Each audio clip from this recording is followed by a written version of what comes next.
de cet ordinateur. Ok. Fait que ce matin, le partage qu'on va faire va être sur le sujet de la délivrance d'esprit impur. On continue un peu dans la veine de ce qu'on a commencé la semaine dernière. La semaine passée, on a parlé de l'autorité que nous avons en Jésus-Christ et de l'importance justement d'exercer cette autorité-là. Donc ce matin, on va parler de la délivrance d'esprit impur. Alléluia.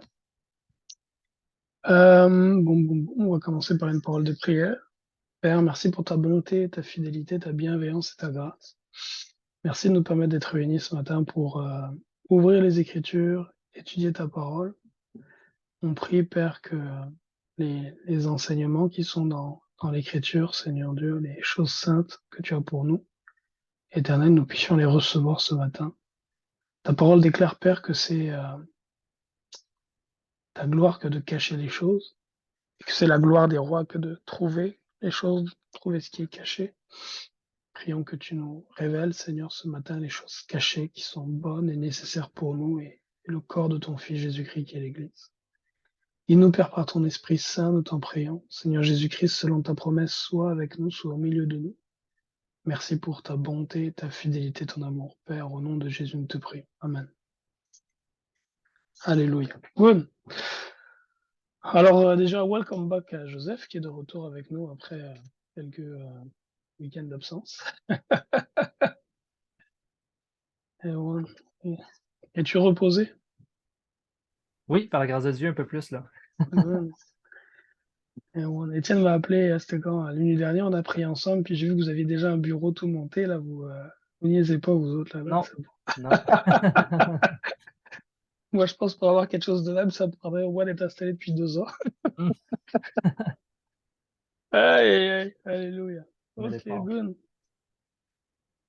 Alors, ce matin, donc, on va parler de la délivrance. Alors, premier point au niveau de la délivrance, donc la délivrance d'esprits impurs, la délivrance de démons, par qui? Donc, qui est-ce qui est appelé à pratiquer la délivrance? Et pour répondre à cette question-là, on va aller dans Marc 16, 17. Arnaud, tu peux le prendre. Marc 16, 17. Marc 16, verset 17.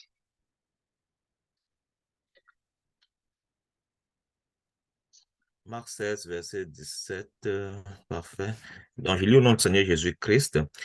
Voici les miracles qui accompagneront ceux qui auront cru. En mon nom, ils chasseront les démons, ils parleront de nouvelles langues, ils saisiront des serpents, s'ils boivent quelques breuvages mortels, ils ne leur feront point de mal. Ils imposeront les mains aux malades et les malades seront guéris. Continue. Good.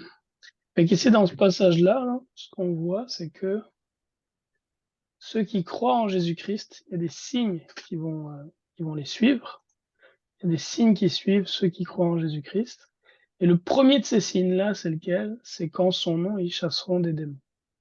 Il dit aussi qu'ils parleront de nouvelles langues, s'ils ils saisiront des serpents, s'ils boivent quelques breuvages mortels, il ne leur fera point de mal, ils imposeront les mains aux malades et les malades seront guéris. Mais le premier de tous ces signes-là, c'est celui de la délivrance. C'est le premier signe, la délivrance. That's the first one. Et c'est un signe qui a été, je pense, pendant des siècles, abandonné en quelque sorte, ou en tout cas mis de côté. Et puis là, on peut voir que dans le temps dans lequel on est, là, qui précède le retour du Seigneur Jésus-Christ, il y a quand même une résurgence de la délivrance et du ministère de la délivrance, de l'œuvre de délivrance. Quelque chose qui, je crois, c'était grandement perdu depuis longtemps et qui renaît peu à peu. Alors c'est ça dont on va parler aujourd'hui. On va parler de la délivrance d'esprit impur. On va parler de la délivrance d'esprit impur. Alors là, la première question qu'on répondait, c'était donc qui est-ce qui est appelé à pratiquer la délivrance? Et la réponse, sont les mêmes personnes que ceux qui sont appelés à parler de nouvelles langues, à guérir les malades, à, à faire toutes sortes de miracles, à ne pas être heurtés s'ils boivent des breuvages mortels. Les mêmes personnes, à savoir les disciples de Jésus-Christ. Donc si on est disciple de Jésus-Christ, on est appelé à faire ces choses. Si on est disciple du Seigneur Jésus-Christ. Maintenant, envers qui est-ce qu'on est appelé à pratiquer la délivrance? envers qui la délivrance, elle est pour qui? Et la réponse à ça, que je donne, c'est ma compréhension, par ma lecture de la parole et par mon expérience, c'est que la délivrance, elle est essentiellement pour les croyants. Essentiellement pour les croyants. Essentiellement. Je dis pas qu'elle est juste pour eux, mais elle est essentiellement pour les croyants. On va regarder plusieurs passages de l'Écriture. On va aller dans Marc chapitre 9, verset 23. Tu peux le prendre, Maxime. Marc chapitre 1, versets 23 et 32, Dylan, que tu peux prendre. Marc 1, 32, Marc 1, 23, 32 et 39, tu peux prendre, Dylan. Et puis, Joseph, tu pourrais prendre Marc 16, 9. Ah, Et, excuse-moi, c'était Marc 9, 23, t'as dit? ouais, c'est ça, Marc Ok. 9, 23. Jésus lui dit, si tu peux, tout est possible à celui qui croit.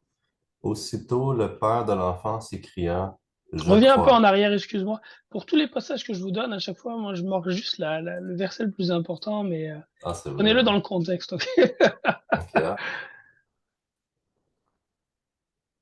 Et tu peux prendre quelques versets plus haut, là. Je pense que les disciples n'arrivent Ok. pas à chasser un démon, puis quelque chose de même. Ouais. Et un homme de la foule lui répondit, Maître, j'ai amené auprès de toi mon fils qui est possédé d'un esprit muet.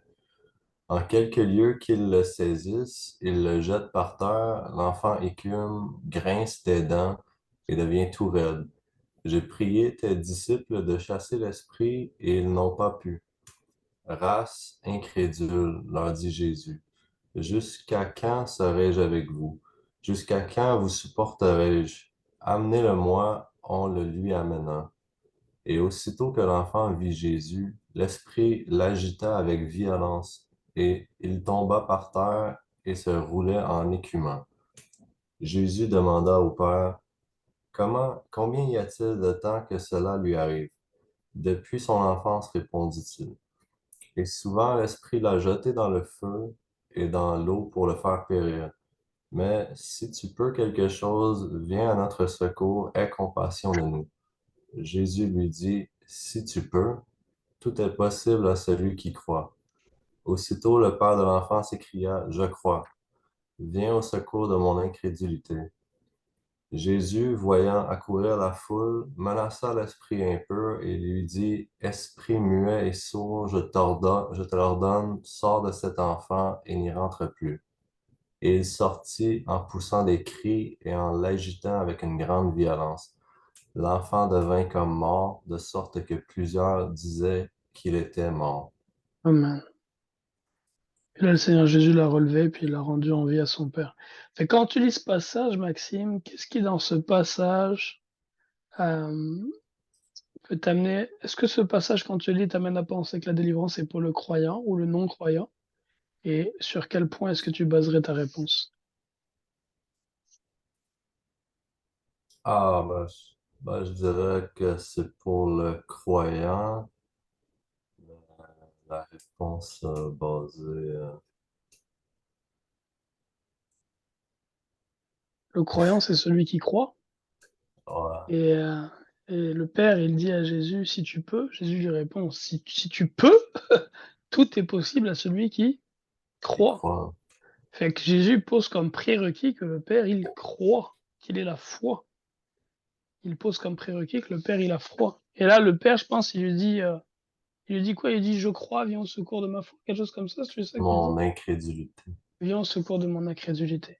Donc, dans ce passage-là, Jésus pose très clairement comme prérequis qui est la foi. Il dit, si tu crois, et comme si tu crois, c'est quoi ton affaire? Et il dit, tout est possible à celui qui croit. Si tu peux, tout est possible à celui qui croit. Donc, on voit dans ce passage-là clairement que le disciple, que le Seigneur Jésus-Christ, mais comme condition de l'œuvre de délivrance, comme possibilité de pratiquer la délivrance, qui est la foi, qui est la croyance. Ça, on en a parlé la semaine dernière, même par rapport à la guérison, ce genre de choses, on demandait est-ce que la foi de la personne qui reçoit la guérison est importante? Et on disait en fait que oui, souvent elle l'est. Ça n'a pas toujours été le cas, mais dans beaucoup de cas, la foi de la personne qui reçoit la prière est importante. Et on a parlé de ces passages-là dans lesquels, par exemple, il était dit, voyant qu'il avait la foi pour être guéri. Hein, où il dit, voyant qu'il a la foi pour être guéri, ça peut être Jésus ou ça peut être Paul, je pense aussi.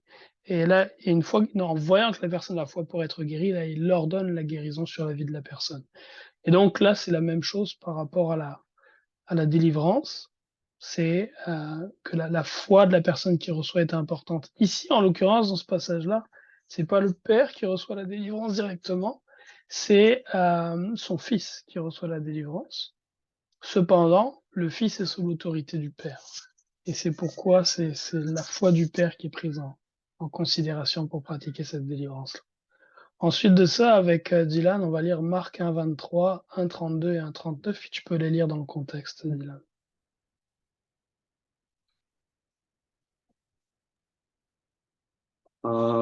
Marc 1, 22, 23 et 30. 22, 23 et... 1, 23, 1, 32, 1, 39. Ouais.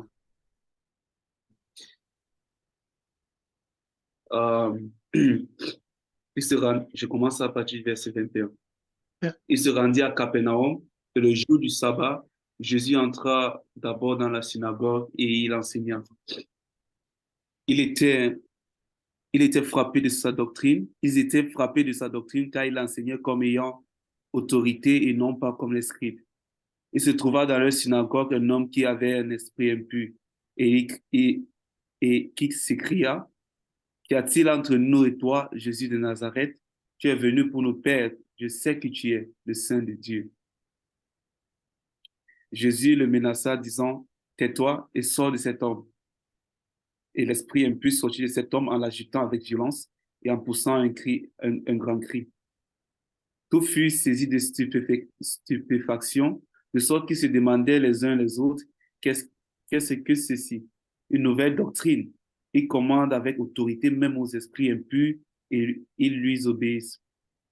Et sa renommée se répandit aussitôt dans tous les lieux environnants de la Galilée. En sortant de la synagogue, il se rendit avec Jacques et Jean à la maison de Simon et André. La belle-mère de Simon était couchée, ayant la fièvre, et aussitôt on parla d'elle à Jésus. S'étant approché, il la fit lever en lui prenant la main, et à l'instant, la fièvre la quitta. Puis elle les servit. Verset 39. Je commence à partir du verset 35.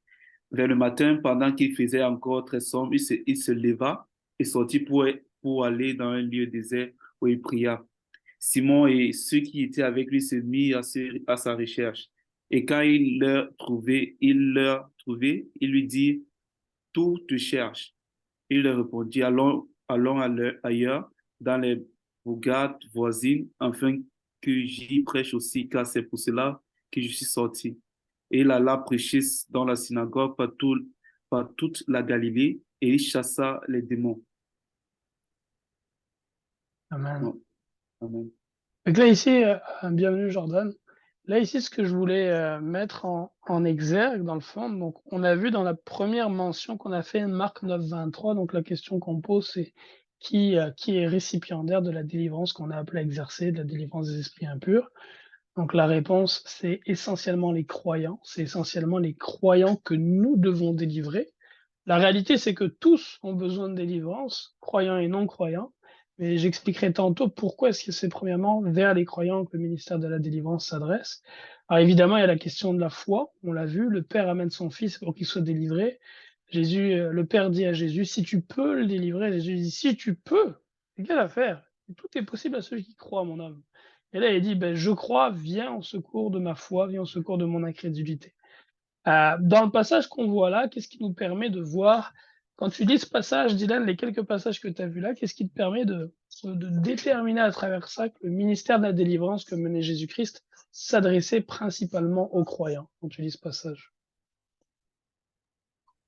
Bon, si j'ai commencé à partir de la fin, nous voyons que la mère de Simon Pierre, moi je me dis, bon, Simon étant croyant et sa mère, je me dis aussi croyante, Yeah. Le fait que le Seigneur est entré chez elle.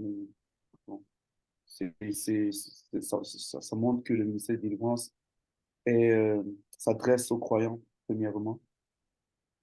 Et Un autre point que j'apporterais, celui-ci, effectivement, Pierre était jeune et lui puis son frère avaient la foi. Cette fois, il la tenait de quelque part et très probablement de leurs parents, en effet. L'autre point dans ce passage-là, c'est dans quel lieu qu'il va essentiellement pour faire des délivrances, il est dit dans ce passage. C'est quoi l'endroit, le lieu auquel que Jésus vise, cible pour faire des délivrances? synagogue. Les synagogues, exactement, les synagogues. Et les synagogues, en fait, c'est l'équivalent, en fait, aujourd'hui des cathédrales, des temples, de toutes ces choses-là. Les synagogues étaient le lieu de réunion des assemblées juives, de ceux qui avaient la foi. Et on voit qu'il commence là un ministère, je crois qu'il est à Capernaum, là, dans ce passage-là, on est dans Marc 1, 23, Marc 1, 23, il Oui, me oui, semble, Capernaum. à Ouais. Capernaum. Et que à Capernaum, là, dans Marc 1, 23, c'est dans la synagogue que cette délivrance, elle a lieu. Il est dit, il se trouva dans leur synagogue un homme qui avait un esprit impur. Un homme qui avait un esprit impur. Et on voit ici que ça, c'est l'évangile de Marc.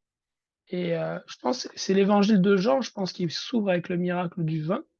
Mais l'évangile de Marc s'ouvre avec le miracle de la délivrance. Puis l'évangile de Marc, c'est un évangile qui est très, comment dire, focus sur les œuvres que Jésus faisait. Puis ça ouvre avec la délivrance. C'est une délivrance qui a lieu dans une synagogue, donc au milieu des croyants et vis-à-vis d'un croyant. Puis après ça, on voit à la fin de Marc, dans le fond, chapitre 1, verset 39, Jésus dit, il alla prêcher dans les synagogues et par toute la Galilée, il chassa les démons. Donc, il visait d'aller dans les synagogues, c'est là où il visait d'accomplir ce ministère de la délivrance principalement. C'est ce qui est marqué ici, là. Joseph, il y avait des textes que tu voulais ajouter, j'ai vu? C'était simplement pour appuyer le fait que la foi, il fallait la foi pour le recevoir. Ouais. On voit dans Acte 14, verset 9, là, ils écoutaient parler Paul et Paul fixant les regards sur lui, voyant qu'il avait la foi pour être guéri. Dans Matthieu 9, 28, encore, lorsqu'il fait arriver la maison, les aveugles s'approchèrent de lui et Jésus leur dit, croyez-vous que je puisse faire cela? Oui, Seigneur, lui répondirent-ils. Puis dans Marc 1, au verset, excuse-moi, 40, je ne l'ai pas rajouté, mais c'est les versets 40-41. Il dit, un lépreux vient à lui, se jetant à genoux. Il lui dit d'un ton suppliant, si tu le veux, tu peux me rendre pur. Jésus, ému de compassion, étend la main, le toucha et lui dit, je le veux, sois pur.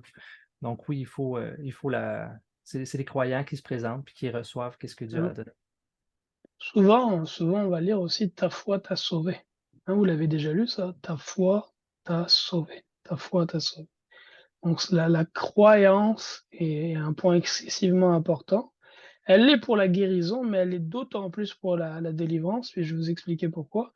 Est-ce que tu as lu déjà Marc 16, 9, Joseph, ou pas encore? Non, Marc, pas encore, je vais le lire. Dans Marc 16, 9.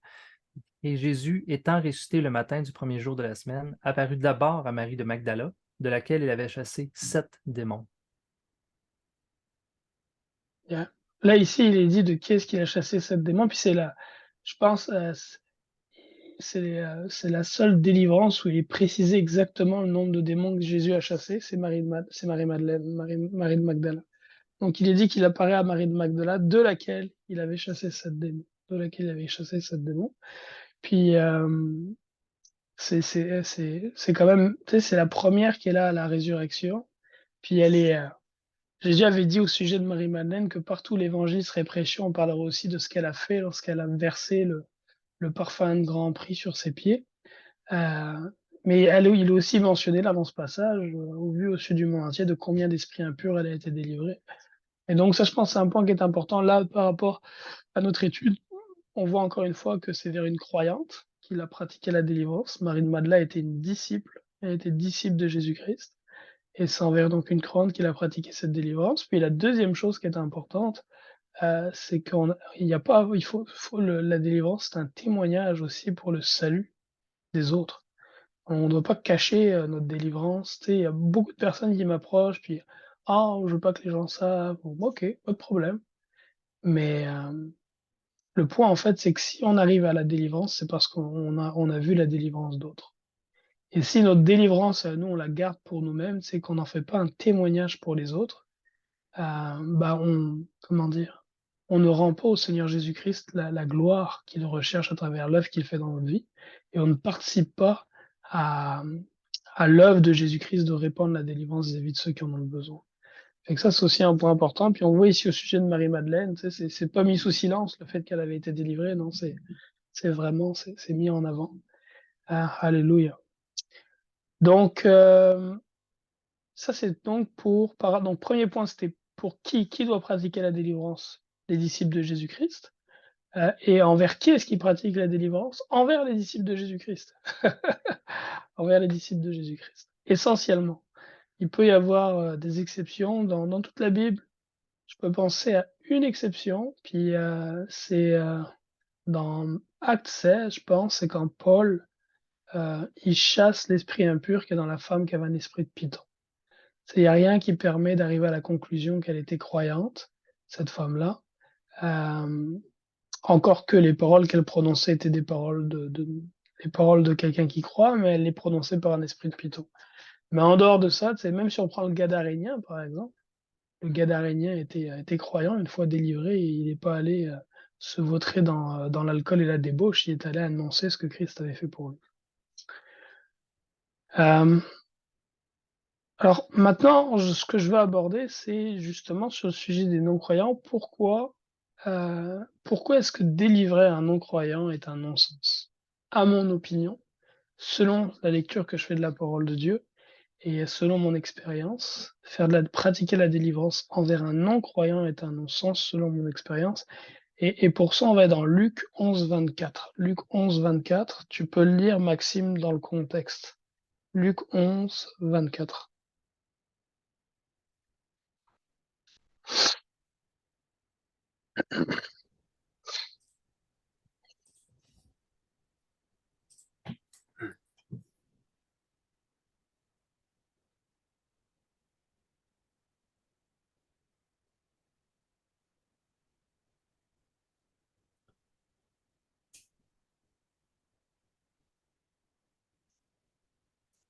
Ah, ok.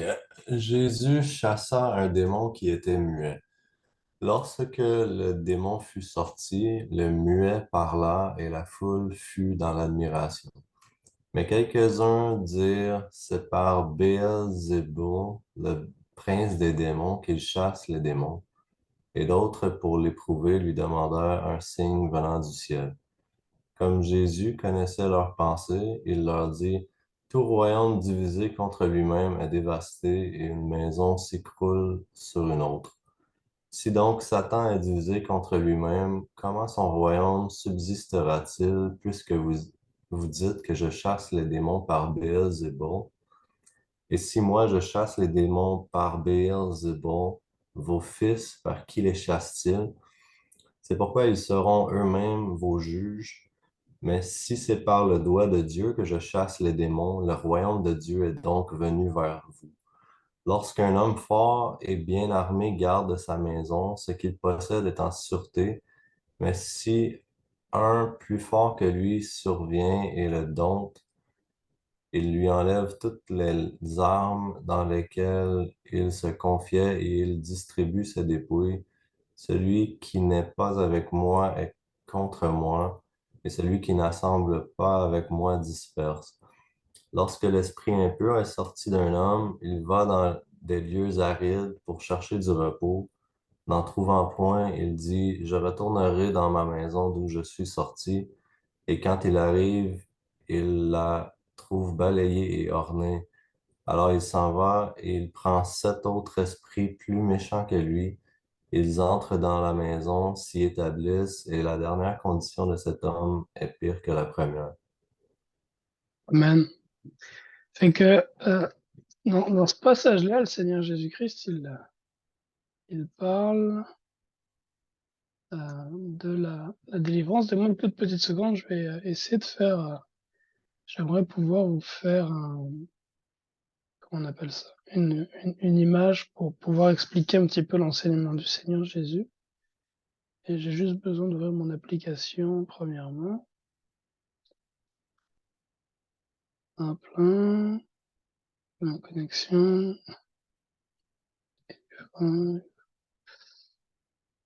Bon.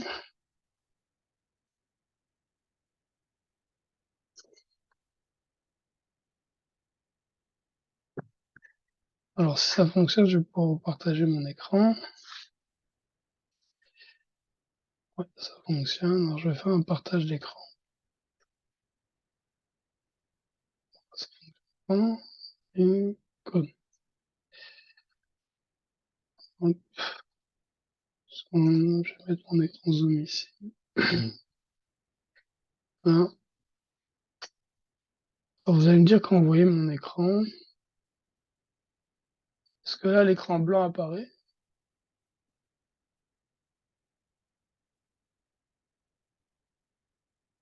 Est-ce que l'écran sur lequel je fais des barres apparaît là? Oui, oui, absolument. Ok, great, excellent.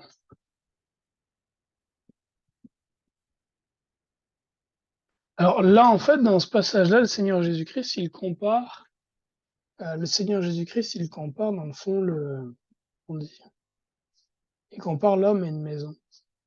Il compare l'homme à une maison. Hop là.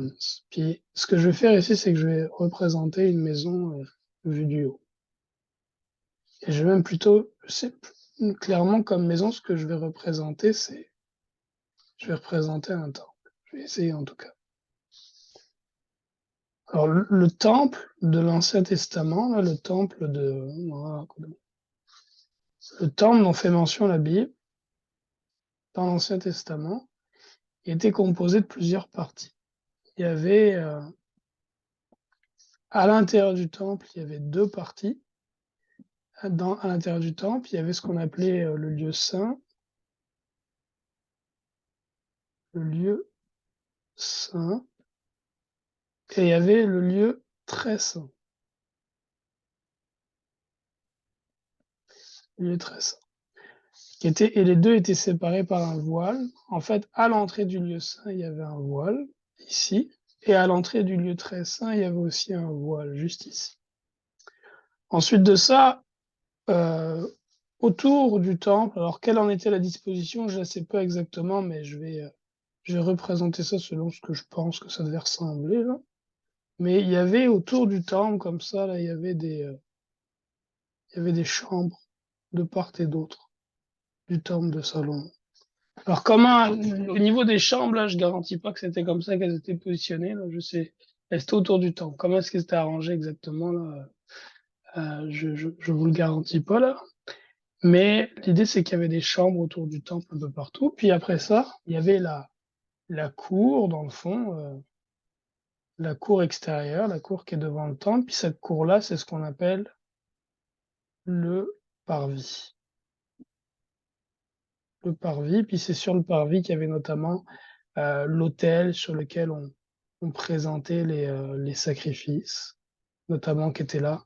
Il y avait la cuve où on faisait le lavement, la cuve des ablutions, dans laquelle il y avait de l'eau pour se laver. Dans le lieu saint, c'est là où on trouvait la table de proposition avec les pains sans levain. C'est dans le lieu saint aussi qu'on trouvait la ménocha, comment on appelle le chandelier, je pense à 7 branches. Et dans le lieu très saint, c'est là qu'on trouvait l'arche de l'Alliance. L'arche de l'Alliance, et dans l'arche de l'Alliance, dans ce coffre en or sur lequel sont représentés deux chérubim, dans l'arche de l'Alliance, c'est là qu'on avait les tables de la loi de Moïse.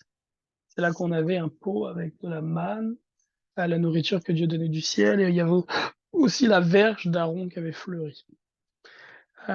Et c'est dans le lieu très saint qu'il y avait la présence de Dieu, sous la forme d'une colonne de nuée le jour et sous la forme d'une colonne de feu la nuit. Ça va jusque-là? Bien. Dans le Nouveau Testament, ce qu'on apprend, c'est que nous qui croyons, nous sommes le temple du Dieu vivant. Nous sommes le temple du Dieu vivant, c'est ça que montrent les Écritures dans le Nouveau Testament. c'est que dans l'Ancien Testament, Dieu avait fait, entre guillemets, son habitation dans un temple de pierre, un temple fait de main d'homme, de façon symbolique, quoiqu'il n'habite pas vraiment dans un temple fait de main d'homme.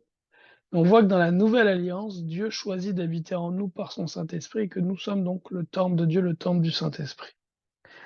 Alors là, ce que je vais vous partager, c'est la compréhension que j'ai par l'expérience au niveau de la délivrance de ce que l'homme est en tant que temple. Et ça fait écho à ce que le Seigneur Jésus enseigne dans le passage qu'on vient de lire, à savoir que l'homme est comme une maison et que lorsqu'il est délivré, la maison se retrouve être vide.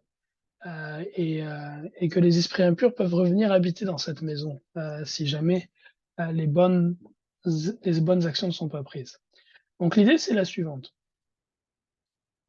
La première chose, c'est que lorsque on reçoit le Saint-Esprit, puis je vais représenter un oiseau.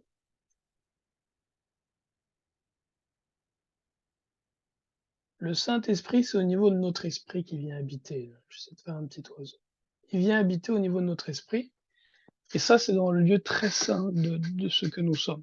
Donc, on a vu que le temple avait 3 dimensions, le parvis, le parvis où tout le monde avait accès, le lieu saint.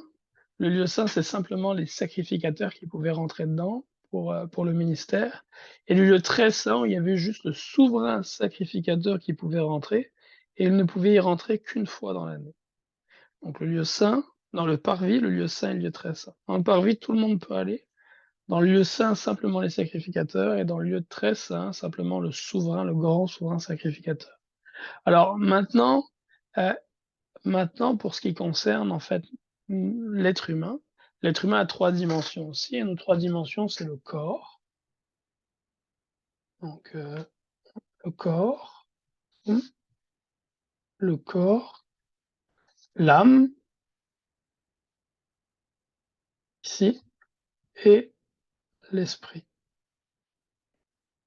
Donc corps, âme, esprit. Donc comme le temple, nous avons aussi 3 dimensions. Le parvis, c'est un espace où tout le monde, ou presque, pouvait aller. Notre corps, c'est aussi une dimension à laquelle tout le monde, ou presque, a accès.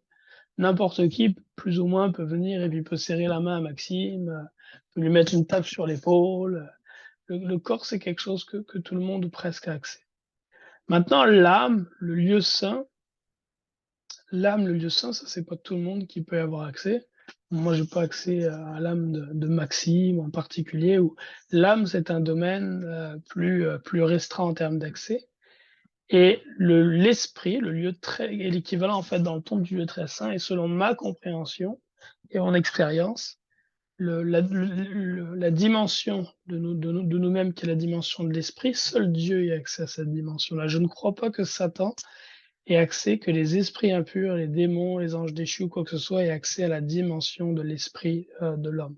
Simplement Dieu selon ma compréhension. Attends, je me trompe peut-être, mais c'est la compréhension que j'ai. Et dans le temple qui avait été bâti de Madame, c'est simplement la présence de Dieu qui pouvait être dans le lieu très saint, et c'est le grand souverain sacrificateur qui avait accès à cet aspect-là. Et dans le livre d'Hébreux, il est dit que nous avons nous aussi un grand souverain sacrificateur, et il s'agit de Jésus-Christ. Donc juste Jésus-Christ a accès au domaine de l'esprit en nous. Maintenant, au niveau de l'âme, c'est le domaine dans lequel on retrouve les émotions, c'est le domaine dans lequel on retrouve les décisions, les pensées, les sentiments, etc. Ça, c'est l'âme, le domaine de l'âme. Et le domaine de corps, le domaine physique. Les esprits impurs, selon la compréhension que j'ai, font leur habitation, les esprits mauvais, donc je marque ici les démons. Les démons font leur habitation, selon la compréhension que j'ai, au niveau de l'âme et au niveau du corps. Donc au niveau de la chair et au niveau de l'âme, selon la compréhension que j'ai, l'expérience que j'ai dans la délivrance, c'est dans ces 2 espaces-là que les démons font leur habitation. Alors maintenant, pourquoi est-ce que j'aborde ce sujet-là, alors qu'on vient juste de parler du Seigneur Jésus-Christ, qui explique que lorsqu'un homme est délivré, l'esprit impur, il s'en va dans les lieux arides, il cherche du repos, il n'en trouve pas, et là il dit « je retournerai chez moi ». Et il dit, il revient dans sa maison, il la trouve balayée, ornée, il prend 7 esprits plus mauvais, et la deuxième condition de cet homme est pire que la première. Le point, c'est le suivant. quand on parle de l'âme, en fait, donc l'âme ici, j'ai représenté l'âme comme étant cette partie du lieu saint, puis des chambres du temple, là, ici, là. Quand on parle de l'âme de l'homme, et là, je vais faire un autre dessin. Si je vais ici, tableau blanc, je fais un autre dessin. L'âme de l'homme, dans le fond. Oui. Ah, j'ai pas vu encore les garçons, mais là, je suis en train de l'enseigner. Mais si vous voulez, vous pouvez venir ici. Hein, Jay? Jay? Et que l'âme de l'homme, c'est un espace dans lequel, un peu comme sur la Terre, mettons, il y a des montagnes, puis il y a des vallées, puis il y a la mer, il y a l'océan, il y a les villes, il y a les villages. Donc, au niveau de la géographie physique, il y a différents domaines qui existent. Mais au niveau de la géographie, en fait, spirituelle de l'âme de l'homme, il y a aussi différents domaines qui existent. Et ici, là, si j'en représente certains, puisque je vais représenter là et non exhaustif, on pourrait avoir le domaine, mettons le domaine de la gestion. On pourrait avoir le domaine de la gestion, on pourrait avoir le domaine des relations, on pourrait avoir le domaine de, je sais pas moi, le domaine de la vue, par exemple. On pourrait avoir le domaine de l'appétit. And on and on. Donc, les domaines dans l'âme de l'homme, il y en a plein. Et chacun de ces domaines, on pourrait même le répartir en sous-domaines. Maintenant, si on choisit de faire un focus dans l'âme de l'homme sur le domaine de l'appétit, ok? Donc là, je vais faire un zoom sur ce domaine-là, le domaine de l'appétit. Le domaine de l'appétit. Si on a affaire à un homme qui, dans le domaine de l'appétit de son âme, est habité par un esprit impur et est habité par un esprit de gloutonnerie. Gloutonnerie. Fait que là, Arnaud, si cet homme a un esprit de gloutonnerie, qu'est-ce que ça veut dire concrètement?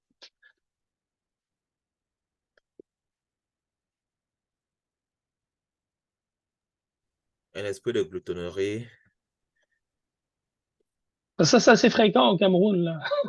Ouais, il est toujours en train de manger, il est toujours en train de, C'est ça. ouais, de grignoter quelque chose là. On est d'accord, Arnaud, qu'au Cameroun, l'esprit de gloutonnerie, là, c'est probablement des esprits endémiques. Ouais, absolument. Et que, effectivement, tu sais, un homme qui a un esprit de gloutonnerie, puis je prends le Cameroun, mais on pourrait dire l'Amérique du Nord aussi, puis c'est même plus flagrant en Amérique du Nord quand tu vois le nombre d'obèses et de personnes qui sont en surpoids, là.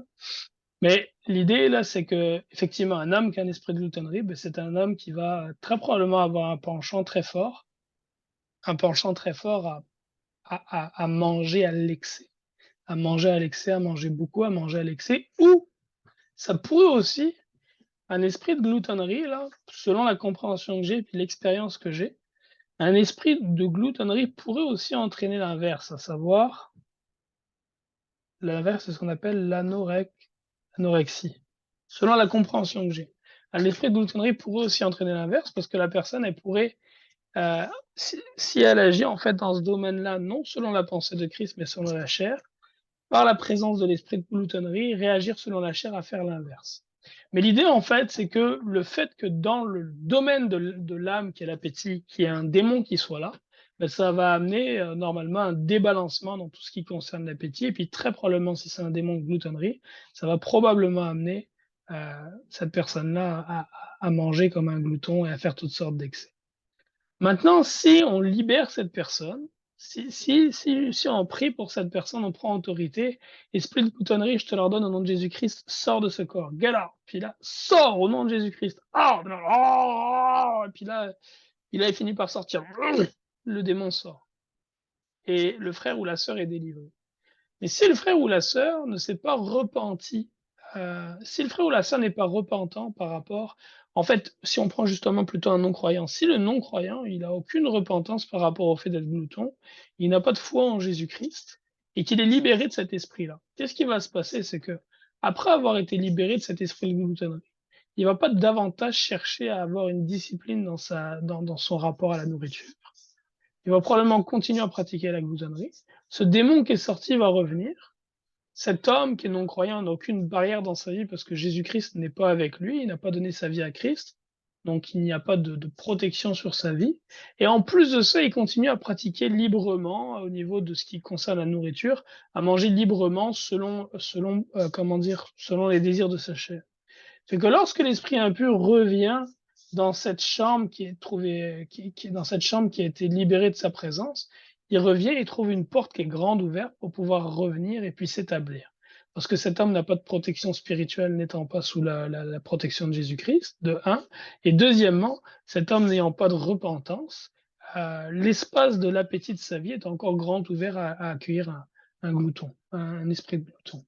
Fait que ce que j'ai fait là, en fait, ce petit partage, c'était pour essayer de comprendre un petit peu pourquoi est-ce que délivrer quelqu'un qui serait non-croyant serait en fait un non-sens dans la plupart du temps, dans la plupart des cas.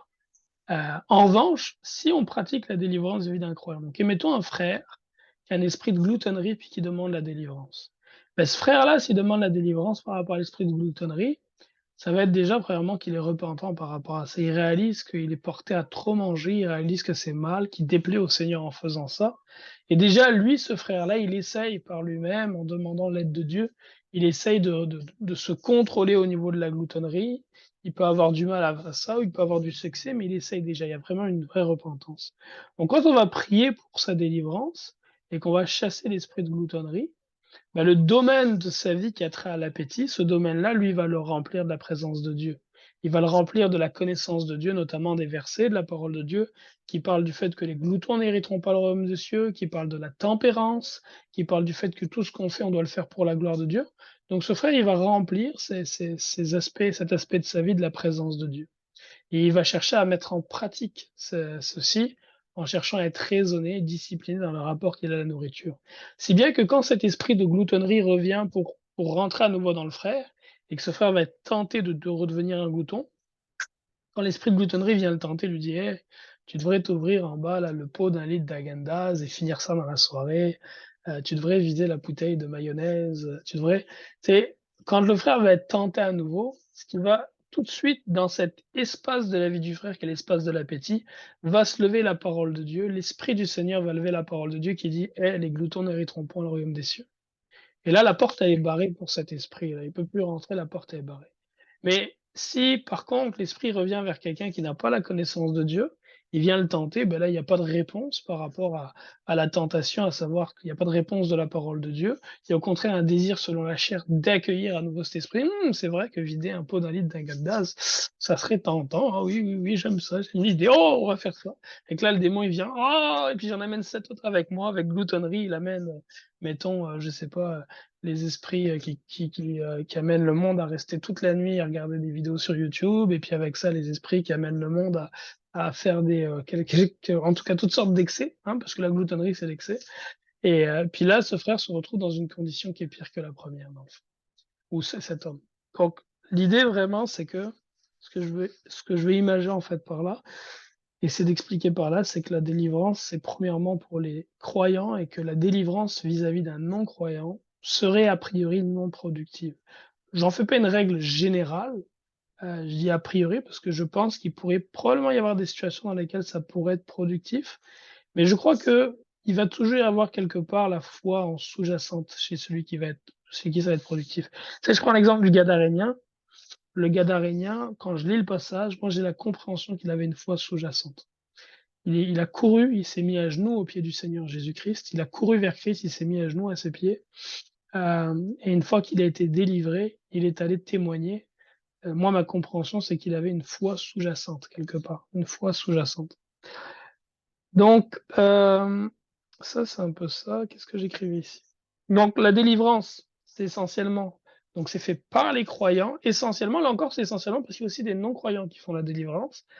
Il y a des gens les musulmans font de la délivrance, ils font des sortes d'exorcismes. Les catholiques aussi. Alors maintenant, quel est le fruit de ça? Je ne sais pas. Ma compréhension, c'est que le fruit n'est pas excellent, justement. Et ce que je comprends, c'est que le fruit de ce qu'ils font ressemble beaucoup à ce que Jésus-Christ a dit. Donc, ils excitent des esprits impurs, probablement les chassent, mais la deuxième condition est pire pour ces personnes-là que la première. J'avais vu un reportage une fois sur justement un homme en Irak qui fait des délivrances, un musulman.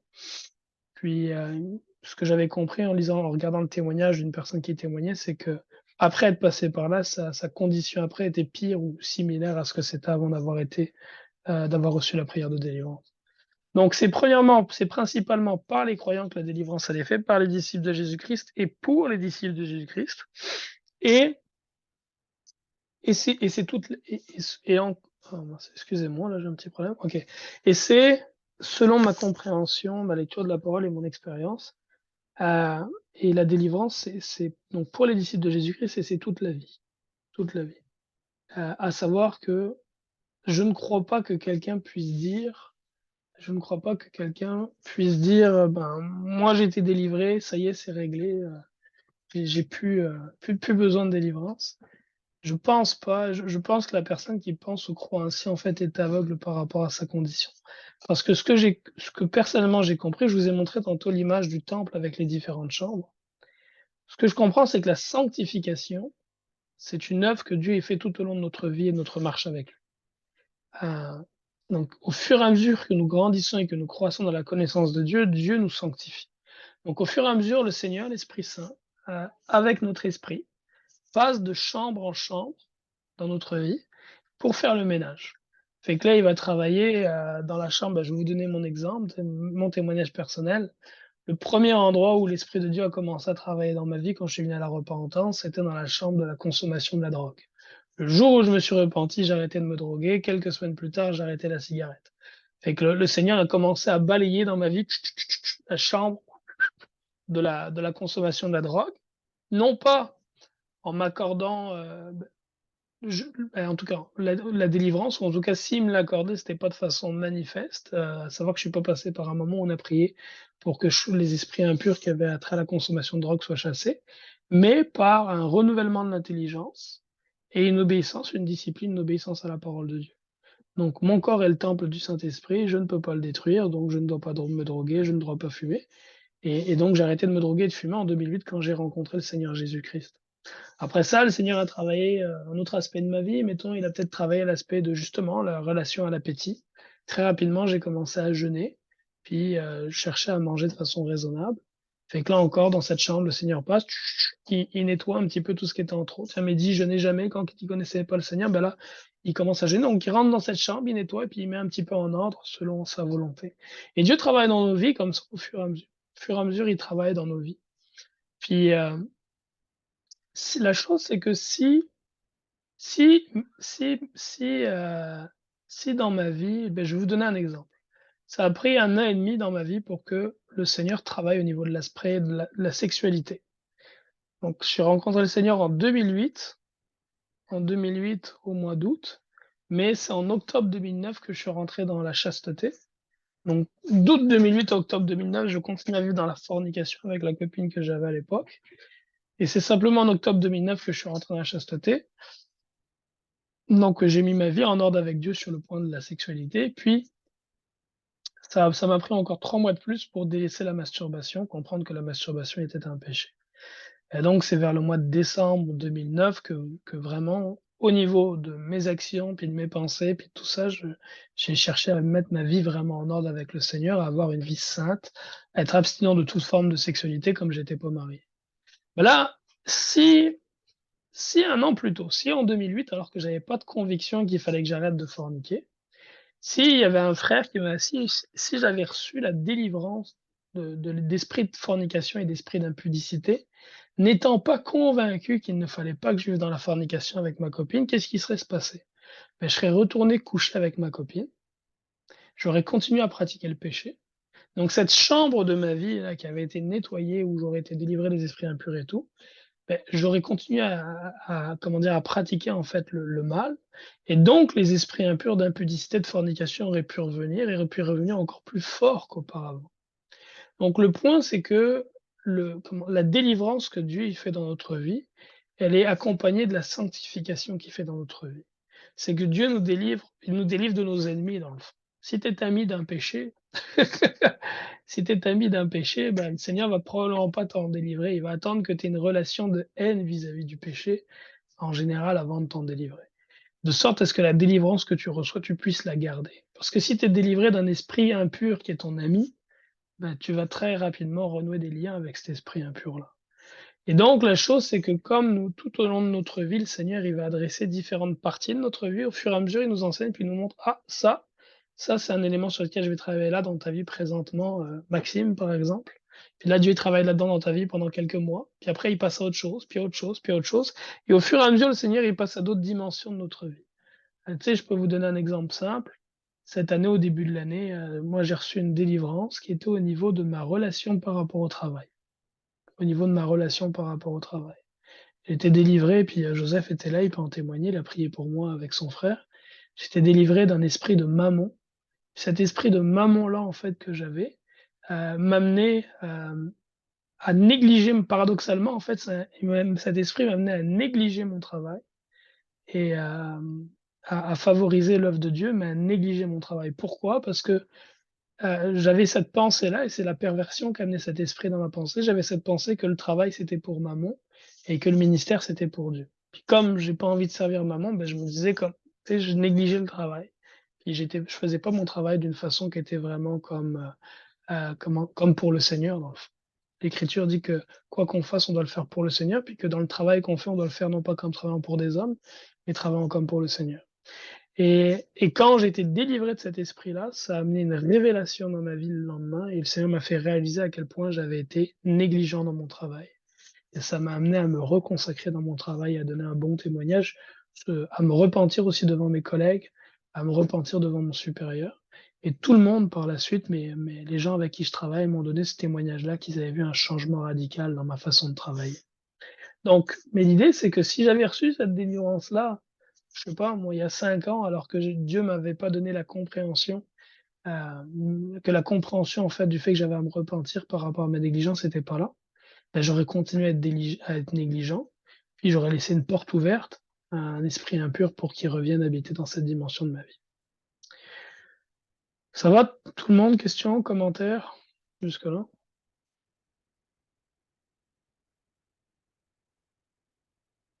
Non? Good. Fait que je vais continuer. Boum. Donc cet aspect-là, c'est bon. Maintenant, l'autre point, c'est... Donc j'ai dit que la délivrance, c'est toute la vie, parce que notre sanctification, c'est tout au long de la vie. Tu sais, je prends un exemple d'un frère dont j'ai beaucoup appris au niveau de la délivrance, qui est Derek Prince. Derek Prince, qui est un frère qui faisait beaucoup de délivrance. Il est mort en 2003, je pense. Il devait avoir entre 80 et 90 quand il est décédé. Puis Derek Prince, quelques années avant sa mort, là, donnait un témoignage qui donne un témoignage où il dit qu'il a fait une délivrance sur lui-même et qu'il s'est délivré d'un esprit impur qui causait un cancer. Puis le gars, là, ça fait 40-50 ans, là, probablement, qu'il pratiquait la délivrance. Ouais, là, le livre que Joseph a mis là, dans la conversation, Ils chasseront les démons. En anglais, They shall expel demons.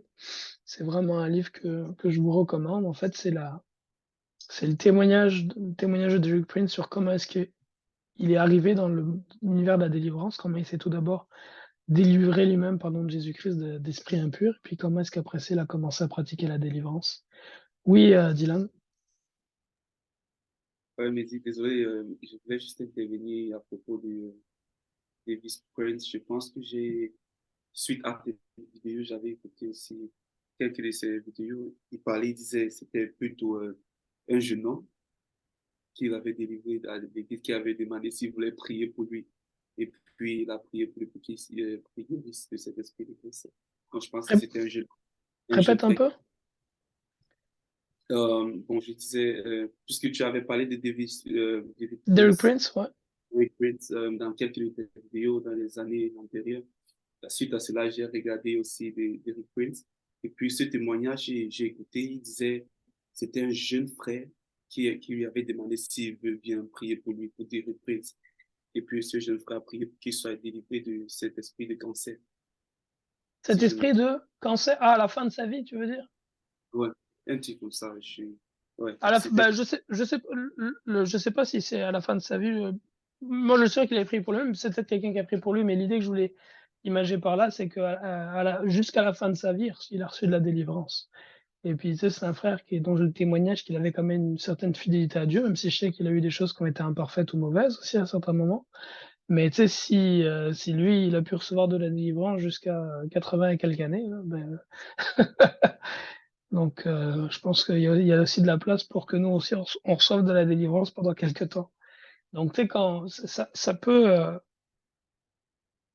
un frère ou une sœur qui, qui n'a pas encore compris qu'il a besoin de délivrance et est encore aveuglé. Et tout le monde, moi j'ai jamais rencontré quelqu'un qui n'ait pas besoin de délivrance. Puis la raison est simple, c'est parce que tout le monde a des parents qui sont pécheurs et par sa naissance a hérité un patrimoine de péché et d'esprit impur. Tout le monde dans sa vie a vécu des traumatismes sous différentes façons et hérite par là aussi des esprits impurs. Puis tous ont pratiqué le péché et ont aussi acquis par là des esprits impurs. Il n'y a pas quelqu'un qui n'a pas besoin de délivrance. Fait qu'une personne, un frère ou une sœur qui n'a pas encore réalisé qu'il a besoin de délivrance et qui n'a pas encore demandé de l'aide au Seigneur Jésus pour la délivrance, puis au frère, c'est quelqu'un qui est encore aveugle par rapport à son état. Encore aveugle. Aveuglé, ça peut être par différentes choses. Souvent c'est l'orgueil qui est aveugle. Ça peut être autre chose. Et puis de la même façon, tu sais, une personne qui arrive à cet endroit-là, où après avoir été délivré, pense qu'il n'a plus besoin de délivrance. Je pense que c'est quelqu'un qui est aveugle sur sa condition, qui cesse de croître, de grandir.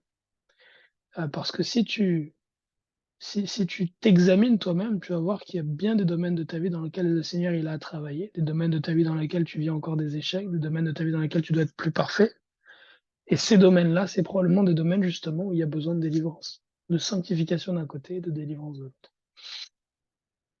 Gone. Alors, là, on a vu donc qui est-ce qui pratique la délivrance, vers qui est-ce qu'on la pratique. Maintenant, la question, c'est les démons, là, d'où est-ce qu'ils viennent, les démons?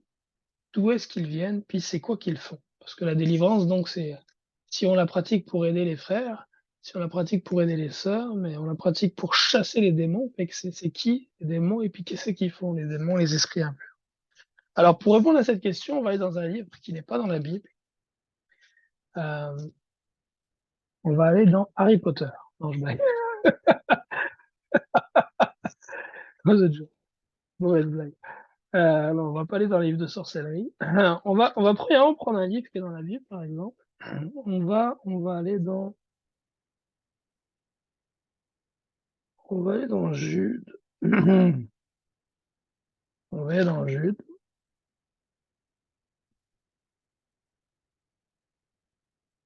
Jude, verset 14.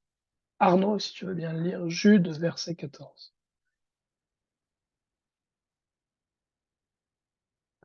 Jude, verset 14. Bah, tu peux lire à partir du verset 11 jusqu'à la fin du verset 15.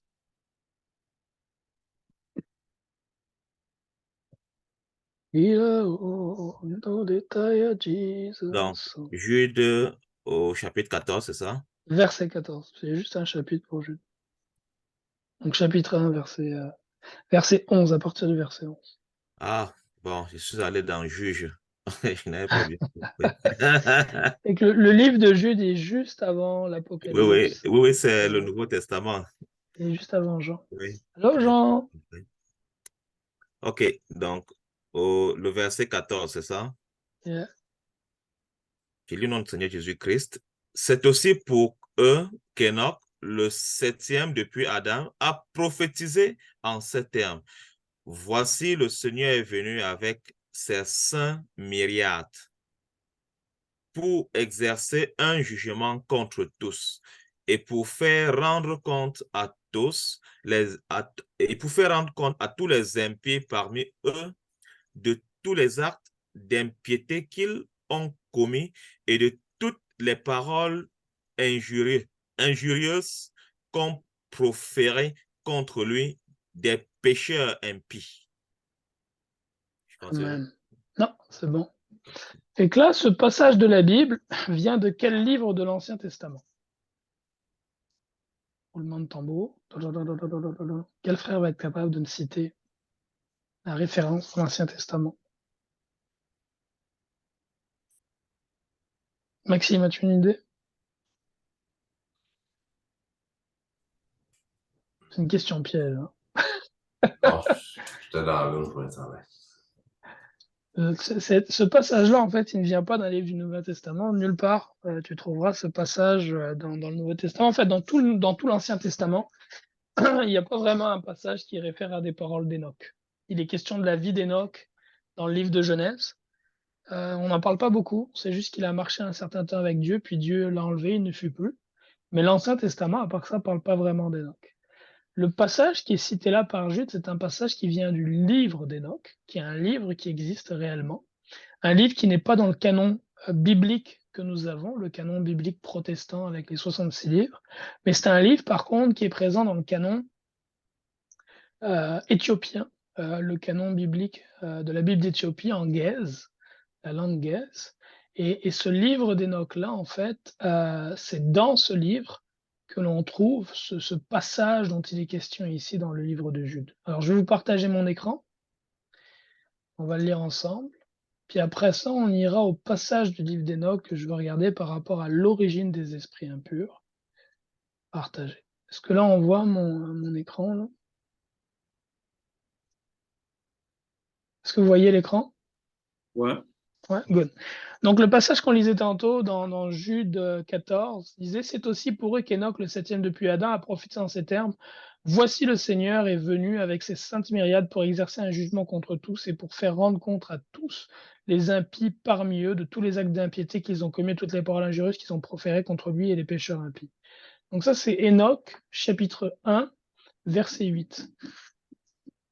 Au juste, le Seigneur donnera la paix, il gardera les élus, sur eux reposera la clémence. Ils seront tous de Dieu, ils seront heureux, ils seront bénis, et c'est pour eux que brillera la lumière de Dieu.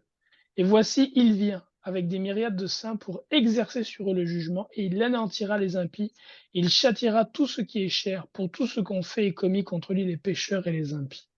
Donc Enoch chapitre 1 verset 9, c'est le passage que Jude cite dans son épître. Donc comme Jude cite le livre d'Enoch, et que c'est un livre qui est reconnu par les frères et les sœurs d'Éthiopie comme étant un livre saint, mais surtout sur la base que Jude cite ce livre-là, c'est un livre qu'on peut aller regarder, qu'on peut lire, puis je vous encourage vraiment à lire, c'est une grande source de bénédiction. Si on va dans Enoch, au chapitre 15, voilà ce qu'on apprend. Alors, Enoch, chapitre 15. Donc Enoch, pour vous mettre un petit peu dans le contexte, son histoire, dans le fond, c'est que Enoch, c'est un homme qui servait le Seigneur de son temps, et c'est un homme qui était saint. C'est un homme qui passait beaucoup de temps avec Dieu.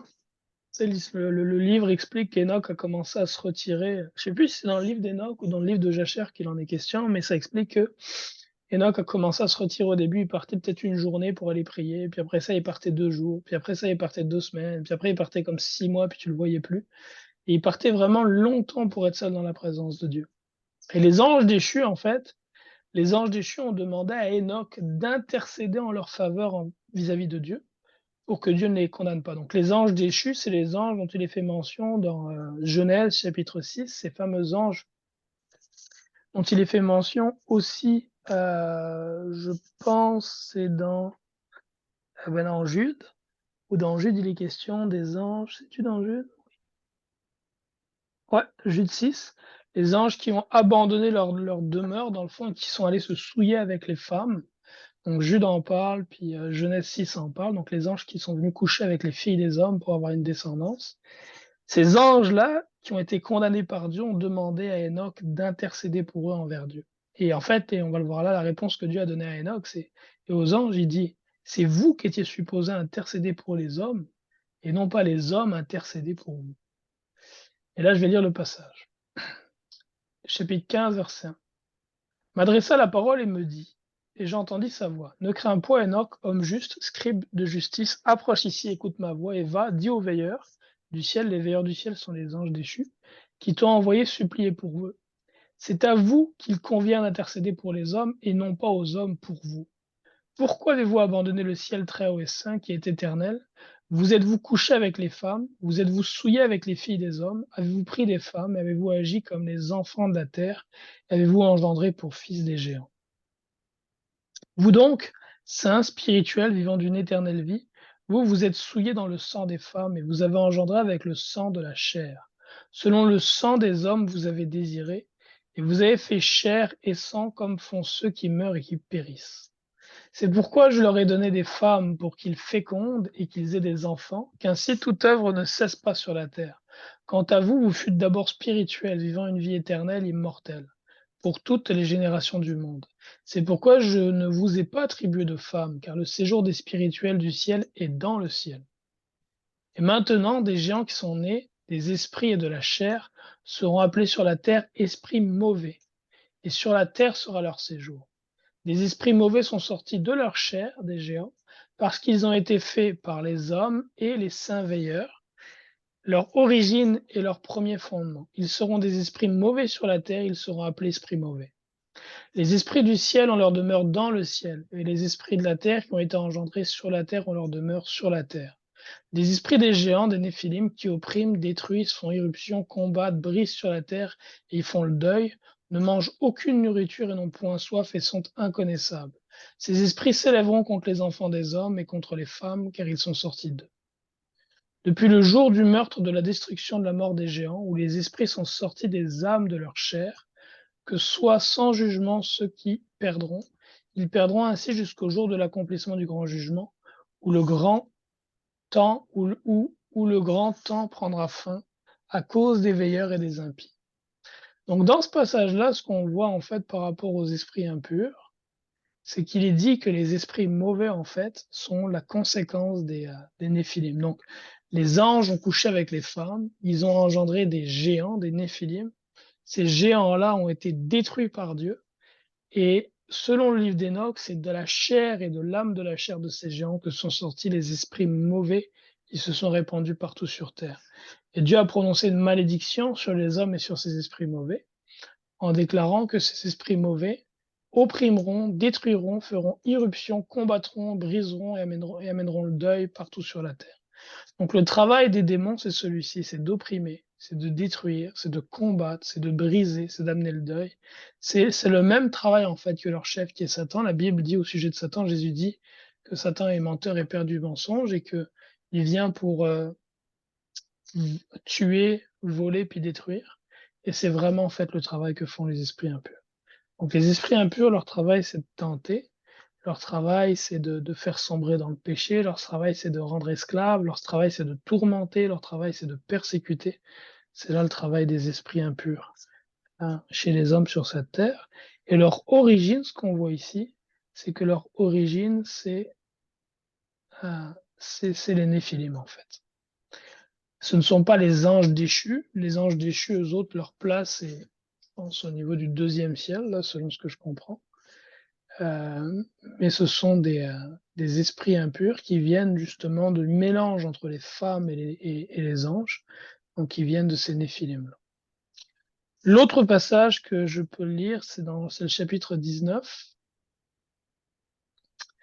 Chapitre 19, puis Uriel me dit, c'est ici que les anges qui se sont unis aux femmes se tiendront, leurs esprits prenant de nombreuses apparences ont souillé les hommes, et ils les feront errer pour qu'ils sacrifient aux démons, comme à des dieux jusqu'au jour du grand jugement.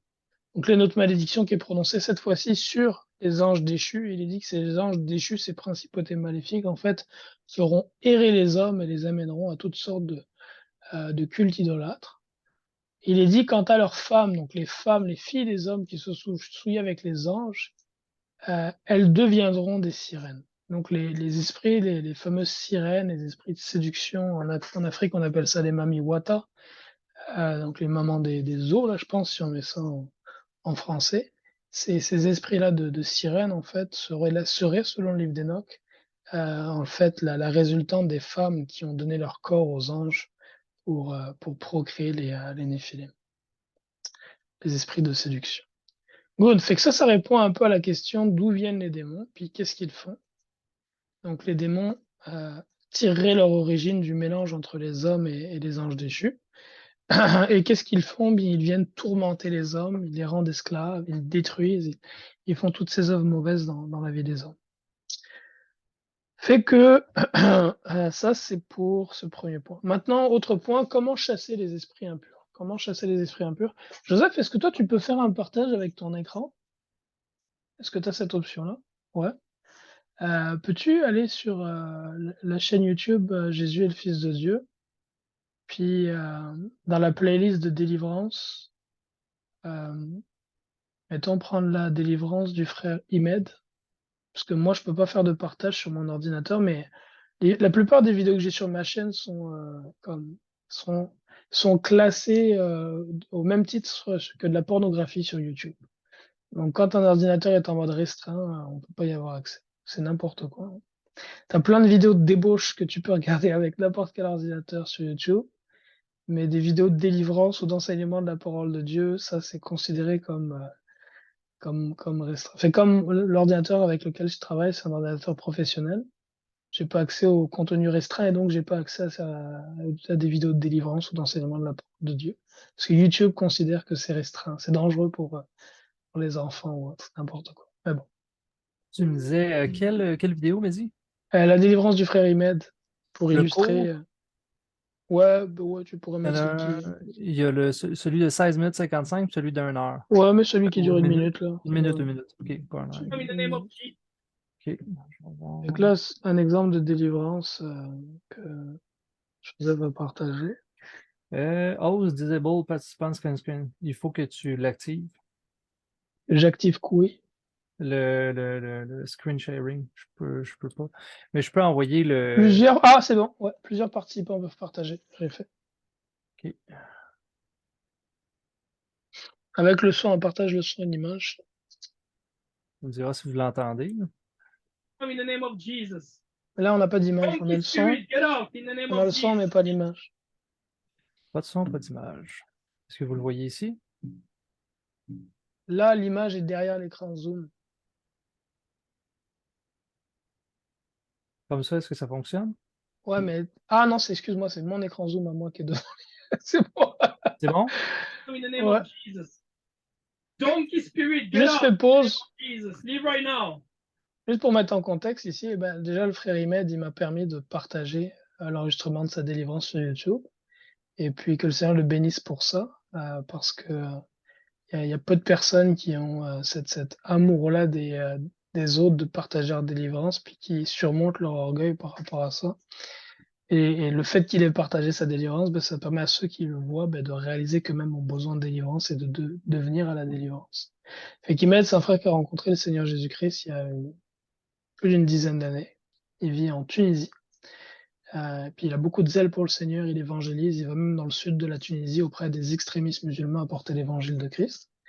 Puis il a réalisé qu'il avait besoin de délivrance sur plusieurs aspects de sa vie. Fait qu'on a fait une session de délivrance ensemble avec un temps de confession premièrement. Puis là, dans cette partie-là précise, j'adresse un esprit animal. Je parle en anglais là, je dis donkey spirit, donc j'adresse un esprit d'âne, un esprit animal. Alors les esprits animaux, la Bible en fait mention. On parlait tantôt de lorsque Paul a chassé l'esprit de Python. Donc un esprit de Python, c'est un esprit de serpent, c'est un animal. Quand on va dans le livre d'Apocalypse, on voit dans le livre d'Apocalypse que il y a des esprits de crapauds ou de grenouilles, des esprits de grenouilles dans le livre d'Apocalypse qui vont vers les rois de la terre. Puis il y a probablement d'autres passages de la Bible encore, là j'ai pas en souvenir, mais je sais qu'il y a peut-être encore un ou deux autres passages de la Bible qui font mention d'esprits d'animaux de souvenirs. Fait que là ici, l'esprit que j'adressais, c'était un esprit d'âne, et c'est à l'effet que comment dire, que c'est l'esprit en fait qui se manifestait à ce moment-là. Je rentrais pas dans les détails de comment est-ce que j'ai su qu'il y avait cet esprit-là à chasser là dans le fond, parce que c'est lié à la confession, puis cette partie-là, je ressens pas de la partager en lumière aux yeux de tous. Mais pour ce qui est par contre c'est ça. Là, c'est cet esprit, un esprit animal qui se manifestait, et donc que j'attaque au nom du Seigneur Jésus-Christ. Et là, on partage cette vidéo-là pour qu'on voit comment est-ce qu'on chasse un esprit impur dans le fond. Fait que tu peux mettre play. Il n'y a plus de son. Moi, en tout cas, j'en ai plus, moi. Peut-être parce que tu as coupé ton micro. Donkey spirit out in the name of Jesus. I crush your leg, donkey spirit. I crush your head, donkey spirit. Go to the pit. Every animal spirit, get out. Leave right now in Jesus' name. Go to the pit. Out. Out. Out. Out. Out. Out in the name of Jesus. No rest for the wicked. Get out. Go to the pit, demon. Get out. Get out in the name of Jesus. Fire of God on you. Live right now, donkey spirits. Get out. Esprit d'âne, sors de ce corps au nom de Jésus-Christ. Hallelujah. Thank you, Lord God. We bless your name, Father. We bless your name, Father God. Hallelujah. You are worthy and true, Lord God. You are faithful, Father. Thank you, Lord. Thank, right? Merci Que beaucoup. Dieu te bénisse abondamment. Et que Dieu nous bénisse. Merci, Père. Ouais. Amen. Donc là, c'est un montage d'1 minute, là, mais c'est une rencontre qui avait duré probablement 1 heure ou 2, là, quelque chose comme ça. Donc c'est simplement un montage. Donc là, ici, tu as un frère qui sert le Seigneur depuis plus d'une dizaine d'années, presque 20 ans de souvenirs. Puis il y a un frère qui a beaucoup de zèle pour le Seigneur. Puis après 20 ans marché pour le Seigneur, qui a besoin de délivrance et qu'en aura encore besoin comme nous tous dans le fond. Alors maintenant, comment chasser les démons? La première chose qu'on voit, c'est d'adresser l'esprit impur et d'adresser l'esprit impur nommément. Quand Jésus-Christ, tantôt dans le passage qu'on lisait, a délivré le fils qui avait des problèmes, qui écumait, qui était jeté dans l'eau et le feu, il a adressé l'esprit auquel il parlait. Esprit sourd et muet, je pense qu'il dit, sort de ce, puis il le chasse. Donc, au niveau de la délivrance, c'est un peu la même chose, il faut adresser à quel esprit est-ce qu'on parle. Quel esprit est-ce qu'on veut chasser? Parce qu'il y a une multitude d'esprits impurs. Puis dans chaque individu, il y a une multitude d'esprits impurs et d'esprits mauvais. Donc, c'est d'adresser l'esprit qu'on souhaite chasser, puis c'est vraiment de prendre autorité et d'ordonner à l'esprit impur de partir. La délivrance, c'est aussi, c'est aussi quelque chose qui s'exerce contre des êtres qui sont rebelles. Les esprits impurs sont rebelles, et par définition, ils ne veulent pas sortir, et donc ça demande de faire preuve de combattre, en fait. C'est un combat, comme on combattrait, en fait, physiquement, mais dans le monde spirituel. Si physiquement, je combats, je vais donner des coups de poing, des coups de pied, je vais peut-être sortir un gun, pan, puis une épée, puis mettre des coups d'épée à quelqu'un, mais au niveau de la délivrance, c'est un petit peu la même chose, dans le fond.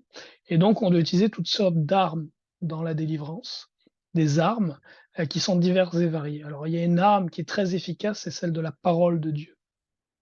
La parole de Dieu, c'est une épée à double tranchant, c'est une arme. Quand dans le monde spirituel, tu cites la parole de Dieu, si tu avais des lunettes pour voir dans le monde spirituel, tu verrais une grande épée dans les mains de ton être spirituel, et tu verrais que tu es en train de donner des coups d'épée. La parole de Dieu, c'est une épée. Et que si tu as affaire à un esprit impur, je sais pas moi par exemple, un esprit de mensonge, et tu dis la parole de Dieu, la Bible déclare, tu ne mentiras point, sors de ce corps esprit impur. Mais en proclamant la parole de Dieu, en disant tu ne mentiras point, tu viens de mettre un grand coup d'épée sur cet esprit impur-là et tu l'affaiblis, tu le frappes. Et quand il est chez lui tranquille, il était chez quelqu'un chez qui il pouvait mentir tant qu'il voulait, puis faire la Java. Puis là, tu viens de lui mettre un grand coup d'épée. Ah, il a un peu moins le goût de rester là. Tu sais. Imagine être dans une pièce où il y a un chien méchant. Puis le chien méchant, il a toujours été là tranquille, il mangeait tout le temps qu'il voulait. Puis là, tu arrives là avec un gros bâton, puis tu te mets à le frapper, à lui mettre des gros coups dans les côtes. Le chien méchant, il va être un peu moins confortable à rester là. Puis là, si tu prends de l'essence, puis tu balances de l'essence sur lui, puis tu fous le feu, et il va probablement avoir envie de déguerpir et sortir de là. C'est un peu la même chose au niveau de la délivrance. Les esprits impurs, là, il faut voir ça vraiment comme des chiens, là, comme c'est des affaires que tu veux chasser vraiment. Puis, donc, toutes sortes d'armes. La parole de Dieu est une arme. On a aussi des armes dans le monde spirituel qui sont le feu, par exemple. On peut faire descendre le feu du ciel. Envoyer le feu sur un esprit impur au nom de Jésus-Christ. Il y a vraiment un feu qui descend du ciel et qui vient consumer ce démon. Puis vous le voyez là, quand je prie pour le frère Imed, à un moment, je dis Fire of God. Je dis que j'envoie le feu de Dieu. Puis Imed, il commence à se tordre dans tous les sens. Parce qu'en réalité, c'est pas lui qui se tord, mais c'est le démon qui est en train d'être consumé par le feu qui descend du ciel. Fait que si tu avais des lunettes spirituelles, au moment où on ordonne de faire descendre le feu du ciel, tu verrais vraiment des trompes de feu qui descendent depuis le ciel pour consumer ces esprits impurs. Et donc, sous cette torture, sous ces tourments-là, et puis selon l'ordre et le commandement de quitter au nom de Jésus-Christ, les esprits impurs finissent par partir et puis par sortir. Et quand ils sortent, souvent ils sortent avec de grands cris. C'est ce que dit aussi les Écritures. Joseph pourra peut-être mettre le passage. Souvent les esprits impurs sortent avec de grands cris. C'est pas toujours le cas, mais souvent le cas. Ici on a vu Imed, quand l'esprit impur sort, le frère Imed est comme ça là. Les esprits impurs sortent avec des cris, souvent par la bouche. Donc pour chasser les esprits impurs. Donc comment les chasser? Ça, donc en prenant autorité, en exerçant notre autorité, en leur ordonnant de partir au nom de Jésus-Christ. Il faut être précis. À quel esprit est-ce qu'on est en train de parler? Puis ça, c'est l'Esprit Saint qui peut nous guider là-dessus. L'Esprit Saint, ou des fois, ça peut être la façon dont agit la personne, ça peut être le témoignage qu'il donne, ça peut être la parole aussi que le démon a dit, parce que des fois, les démons vont se présenter puis dire eux-mêmes qu'ils sont. Donc il y a différentes façons, différentes méthodes pour savoir à quel esprit on doit parler. Quand on sait pas, quand il n'y a pas rien qui est manifeste, eh bien, on demande à l'Esprit Saint. C'est dernièrement, Joseph et moi, on a reçu le témoignage d'un frère pour qui on a prié il y a 4 mois. Et ce frère-là est un frère qui souffrait d'alcoolisme, donc un frère qui se donnait à la boisson et qui buvait à l'excès. Puis on a prié pour lui, on a pris autorité, évidemment. Tu sais, quand on a prié pour lui, ben, ce qu'on voulait adresser, c'était principalement l'esprit d'alcoolisme, l'esprit d'addiction. Puis on a prié, puis on a pris autorité. Puis le frère avait des manifestations, il avait des omoplates qui bougeaient comme des ailes d'un petit ange. Là, ça bougeait de même. Puis on frappait l'esprit impur, on leur donnait de partir. Puis il nous a envoyé un témoignage là il y a quelques jours, puis il nous a dit ça fait depuis qu'on a prié pour lui, il a pu retoucher une goutte d'alcool. Il a pu retoucher une goutte d'alcool. Donc d'adresser l'esprit ou les esprits qu'on va adresser. Puis si des fois on ne sait pas, de prier, demander au Saint-Esprit, Saint-Esprit, montre-moi, guide-moi. Puis là, le Seigneur va nous donner des paroles, une vision, une image, quelque chose pour nous permettre de savoir quel esprit est à adresser. Puis de prendre autorité sur cet esprit-là, puis de frapper, puis ça peut durer un certain temps. Ça peut durer un certain temps. Si le Seigneur Jésus-Christ lui-même, dans certains passages, on voit qu'il c'est pas une seconde qu'il chassait les esprits impurs avec le Gadarénien, là, qu'il y a eu toute une négociation, puis qui s'est faite, et puis ça a duré un certain temps. Alors imagine-nous, là, c'est comme si le Seigneur lui-même, ça pouvait lui prendre certains exercices là pour faire ça, imagine-nous. Donc c'est vraiment un moment de tourment. D'ailleurs, les légions qui est dans le Gadarénien dit à Jésus-Christ, est-ce que tu es venu nous tourmenter avant l'heure? Il savait que Christ, à un moment donné, venait pour lui le tourmenter. Donc c'est vraiment un moment de tourment, donc où on relâche toutes sortes de fléaux, en fait, sur ces esprits impurs pour les chasser. Donc comment les chasser? En prenant autorité sur eux, en combattant contre eux avec les armes spirituelles, donc les passages de la parole de Dieu. Évidemment, je sais pas moi, si tu combats contre un esprit, qu'est-ce que je peux prendre comme exemple? Je sais pas moi, si tu as attrait à quelqu'un qui est klepto, c'est une personne là qui a un esprit de vol, il arrive juste, il est vraiment toujours porté à voler, il a un démon de vol en lui, puis il est tanné de ça. Ben, tu sais, une parole que tu vas pouvoir prononcer, c'est tu ne voleras point. Les voleurs n'hériteront point le royaume de Dieu. Tu sais, c'est genre, mais tu vas pas prononcer, je sais pas moi, tu vas pas lire, David revint du champ de bataille joyeux, et tu sais, c'est comme ça comme par rapport. Il faut, quand tu adresses un esprit impur, il faut, c'est d'où l'importance de connaître la parole et d'avoir avec soi un Joseph, tu sais, capable de sortir à chaque fois les bons versets là. Tu veux, tu sais, tu veux, c'est ça, tu veux donner la bonne parole, la parole qui vient répondre à cet esprit impur là et à l'œuvre qui est fait dans la vie de la personne. Un autre point qui est important par rapport à la délivrance, c'est que la personne pour qui on prie, qui veut recevoir la délivrance, cette personne-là, idéalement, doit passer par un temps de confession. Alors vous me direz, oh, mais quand Jésus chassait les démons, les gens ne confessaient pas leurs péchés, c'est vrai. Et quand Jésus guérissait les malades, les gens ne confessaient pas leurs péchés non plus. Pourtant, Jacques dit dans son épître que si on prie pour un malade, il faut qu'il confesse ses péchés. Et je pense que c'est la même chose au niveau de la délivrance. La confession des péchés est primordiale à une délivrance de qualité, je crois. Et c'est pas forcément toujours nécessaire, mais je crois que s'il est possible, c'est important de passer par là. Et la confession va permettre justement de mettre en lumière les zones de la vie dans laquelle la délivrance est nécessaire et dans lesquelles il y a une maturité pour recevoir la délivrance. Donc la confession, une confession qui soit qui soit sans voile, une confession qui soit vraiment dans la vérité, dans la lumière. Et puis après ça, ben, comment garder la délivrance une fois qu'on a reçu la délivrance? Comment garder la délivrance? La première chose, c'est le renouvellement de l'intelligence. Pour garder la délivrance qu'on a reçue, la première chose, c'est de renouveler son intelligence. Et on renouvelle son intelligence comment? Par la parole de Dieu. C'est que si tu étais une personne qui mentait, qui avait un esprit de mensonge et que tu es délivré, il faut que tu le lises et que tu mémorises beaucoup de passages qui parlent du fait de proclamer la vérité, qui parlent du fait de ne pas mentir, qui parlent des condamnations qui pèsent sur les menteurs, qui parlent de comment maîtriser sa langue, de lire beaucoup de passages de l'Écriture et de mémoriser beaucoup de passages de l'Écriture qui parlent de l'importance que notre bouche proclame les œuvres de l'Éternel et non pas le mensonge. Donc le renouvellement de l'intelligence. Si tu étais quelqu'un qui vivait dans la fornication, le péché qui était en lien avec des esprits de pornographie et de convoitise, d'apprendre, de mémoriser les passages de la parole qui disent par exemple que les fornicateurs n'hériteront point le royaume de Dieu. Les passages de la parole qui dit mieux vaut se marier que de brûler. Le passage de la parole qui dit les enfants n'aiment point le monde, les choses qui aiment le monde, car celui qui aime le monde, l'amour du Père dépose en lui. En effet, la convoitise du regard, la convoitise de la chair, l'orgueil de la vie ne vient pas de Dieu, mais du monde. Donc, de mémoriser les passages, il faut renouveler son intelligence en mémorisant, en appliquant les passages de la parole qui enseignent sur ces faiblesses-là, sur lesquelles les esprits impurs jouaient dans notre vie. Ça, c'est le premier point pour garder sa délivrance. Le deuxième, évidemment, c'est de plus pécher. Jésus le dit à chaque fois, il dit « Va et ne pêche plus de peur qu'il ne t'arrive pire ». Donc, de ne pas retomber dans ces péchés desquels on a été délivré. De témoigner aussi de sa délivrance. Le témoignage, c'est quelque chose qui nous garde, qui sauve les autres et qui nous garde. Celui qui est délivré, celui qui reçoit de Dieu les bonnes choses, mais qui n'en témoigne pas, je pense que quelque part, il va finir par exciter la colère de Dieu, puis Dieu risque de le livrer à nouveau à ses péchés. Parce que quand tu ne témoignes pas de ce que Dieu a fait pour toi, tu gardes la vérité captive.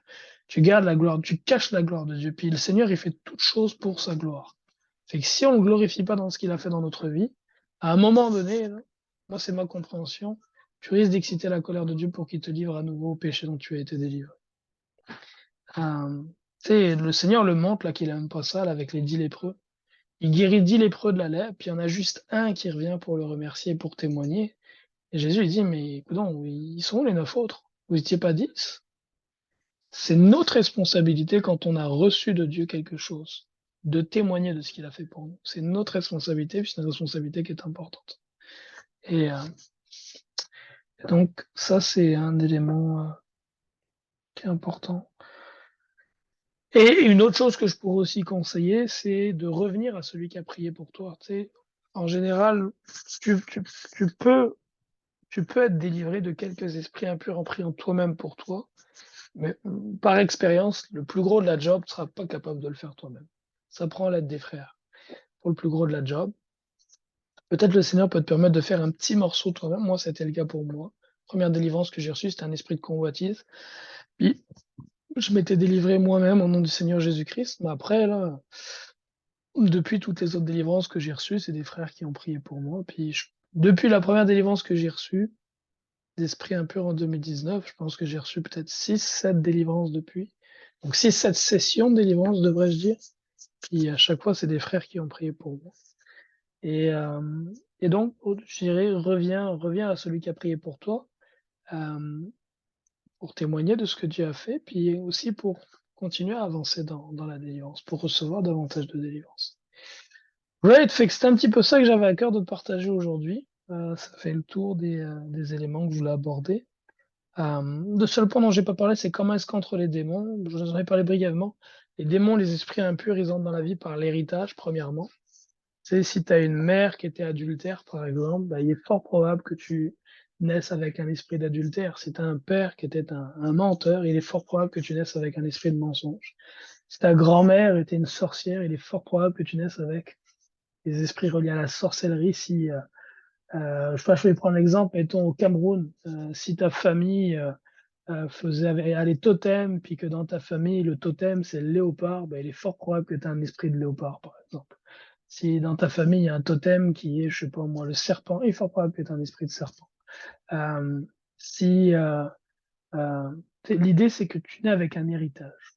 C'est si tu, si tes parents, si ton grand-père était amoureux de l'argent, il est fort probable que tu naisses avec un esprit d'amour de l'argent. Donc, l'héritage, ça c'est la première chose. C'est qu'on hérite de nos parents des richesses matérielles. On hérite aussi des choses spirituelles de nos parents. On est avec un bagage spirituel. Donc, la première chose, c'est l'héritage. La deuxième chose, c'est le traumatisme. Le traumatisme, c'est des choses subies. Ça peut être, mettons, un petit garçon, une petite fille qui est violé, qui est abusé dans son enfance. Il n'a rien fait de mal, l'enfant. Mais le fait d'avoir été abusé, violé, d'avoir été victime de ça ouvre la porte à des esprits impurs pour venir habiter dans sa vie. Ça peut être le fait d'avoir été battu, d'avoir été trompé, trahi. Donc les traumatismes, les choses qu'on subit ouvrent une porte aux esprits impurs. Et ce que je comprends aussi, probablement les malédictions. Puis la malédiction sans cause ne porte pas fruit. Donc, si quelqu'un était maudit puis que la vie qu'il menait justifiait la malédiction, ben, je crois que ça peut aussi ouvrir une porte aux esprits impurs. Puis après, il y a la participation, donc à savoir les péchés qu'on commet nous-mêmes. Il y a des choses que tu as commis dans ta vie qui ont ouvert des portes aux esprits impurs. Et donc, c'est un petit peu ça les quatre grands domaines que je vois là qui peuvent être des portes d'entrée aux esprits impurs. L'héritage, le traumatisme, la malédiction, puis la participation au péché. C'est un petit peu ça les quatre choses. Et évidemment, ce sont quatre éléments dont il faut se repentir. On dirait, ben, comment est-ce qu'on peut se repentir de l'héritage, d'un traumatisme? Ben, l'héritage, la Bible nous dit de confesser les péchés de nos pères. Dans le livre de Lévitique, c'est dit confesser les péchés de nos pères. Donc, de confesser les fautes de nos ancêtres et de demander au Seigneur de pardonner ces péchés-là. Puis de renoncer à cet héritage. Au niveau du traumatisme, si on a été, si quelqu'un nous a causé un trauma, de quelque sorte de trauma que ce soit, ben de pardonner la personne qui a causé ce trauma dans notre vie, de la pardonner, puis de demander à Dieu qu'il la pardonne. C'est un peu ça, le pardon, c'est très important dans la délivrance parce qu'on est délivré parce qu'on est pardonné. Si on ne pardonne pas les autres, on ne peut pas nous-mêmes être pardonnés, délivrés. Good! Fait que ça fait le tour des choses que j'avais abordées. Questions, commentaires? Oui, Dylan. Mehdi, la première question, c'est est-ce que si, par exemple, quelqu'un qui est hérité, c'est pas des malédictions, parce que je sais, par Répète un exemple, peu, excuse-moi. Répète un peu.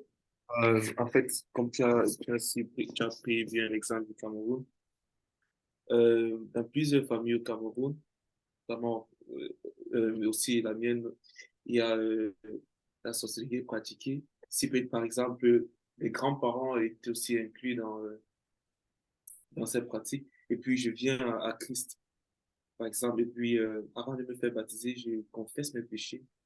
Et bon, je confesse, par exemple, que j'ai été peut-être, je suis allé chez un marabout, cela. Et quand je me fais baptiser, est-ce que tout ça n'est pas annulé? Parce que la Bible dit que quand quelqu'un est en Christ, il est une nouvelle créature. Toutes les choses passées, toutes les choses sont passées, toutes les choses sont devenues nouvelles. Moi, je pensais que par le baptême, on fait se baptiser, toutes ces choses sont mises de côté. Ben, toi, je vais répondre à ta question par une autre question. Tu as été baptisé quand, Dylan? Je pense en 2014. 2014. Puis, avant de te faire baptiser, c'était quoi qu'il y avait comme péché dans ta vie? Quelques exemples de péchés qu'il y avait dans ta vie avant ton baptême. Le mensonge, la peur, je me rappelle, j'étais allé quelques fois avec ma famille quand j'étais plus petit. Quand tu as été baptisé, Dylan, juste après ton baptême, est-ce que tous ces péchés ont disparu de ta vie? Non. Non. Et que c'est la même chose au niveau des esprits impurs, c'est que tu sais, si je te donne mon exemple, là, je suis venu au Seigneur Jésus-Christ en 2008. J'ai été baptisé en mai 2009. Je suis sorti de la fornication en octobre 2009. Mais j'ai reçu la première fois que j'ai reçu une délivrance des esprits de fornication, c'est 10 ans plus tard, en 2019. C'est que de 2009 à 2019, là, je vais plus dans la fornication. C'est comme de 2009 à 2019, j'ai pas regardé de pornographie de souvenirs. Même depuis que je suis venu au Seigneur en août 2008, après août 2008, j'ai pas le souvenir d'avoir regardé de la pornographie. À partir d'octobre 2009, enfin, à partir d'octobre 2009, j'ai plus de relations de fornication avec les femmes. En décembre, j'ai arrêté aussi, même décembre 2009, la masturbation. Et que, tu sais, je considère qu'à partir de décembre 2009, j'ai vraiment cherché à mener une vie de sanctification dans le Seigneur. Et dans toute cette période-là, il y a une fois où je suis retombé une fois dans la masturbation. Je pense, j'ai eu un échec qui était, je pense, en 2012, quelque chose comme ça, ou en 2013. Je me souviens plus l'année exacte, peut-être plus 2013. Ou une fois, une nuit, j'ai chuté. Mais tout ça pour dire que je menais une vie de sainteté. Mais c'est en 2019, la première fois que des frères ont prié pour ma délivrance. J'ai reçu une délivrance qui a duré à peu près 5-6 heures. Puis l'essentiel des démons qui sont sortis de moi, c'était des démons de fornication, des démons d'impudicité, des démons de débauche sexuelle. Pourtant, je vivais plus là-dedans. Mais ils n'avaient jamais été adressés. C'est qu'ils étaient encore là. Ils étaient encore là. Ils étaient probablement très affaiblis, probablement très faibles. Et d'ailleurs, quand j'ai reçu ces délivrances-là, les péchés que j'ai eu à confesser, Dylan, c'était des péchés qui dataient de ma vie d'avant. J'ai eu à confesser des fautes que j'avais commises étant adolescent, d'avoir convoité ma petite sœur. Je convoitais sexuellement ma petite sœur, ou d'avoir convoité le chien du voisin, tu sais, ce genre de choses abominables. Et ça, j'avais quel âge? 13, 14 ans dans ces eaux-là, quand j'étais dans cette convoitise-là. Donc ça faisait. Et puis cette délivrance, j'ai reçu en 2019, et qu'en 2019, ça faisait. J'avais quel âge en 2019? J'avais 33 ans, je pense, ouais, 33 ans. Fait que ça veut dire que ça faisait 20 ans. J'ai eu à confesser des péchés qui étaient vieux de 20 ans, puis que après, ça fait 20 ans que j'avais pas convoité le chien du voisin, tu comprends? J'avais 13-14 ans quand j'avais convoité le chien du voisin, mais c'est pas quelque chose qui a continué par la suite, c'est plus une pensée que j'ai nourrie par la suite. Mais reste que j'ai reçu des délivrances et d'esprits impurs qui étaient là, mais qui avaient des droits, notamment à cause de ce qui s'était passé 20 ans en arrière. 20 ans en arrière. Puis comme ces démons, ils n'avaient jamais été adressés, ben, personne leur a jamais dit de quitter, ils sont confortables. Pourquoi est-ce qu'ils partiraient? Tu comprends? Et donc, en fait, l'idée, c'est que je menais une vie de sanctification, puis vraiment, je vois pas dans ma vie que j'avais.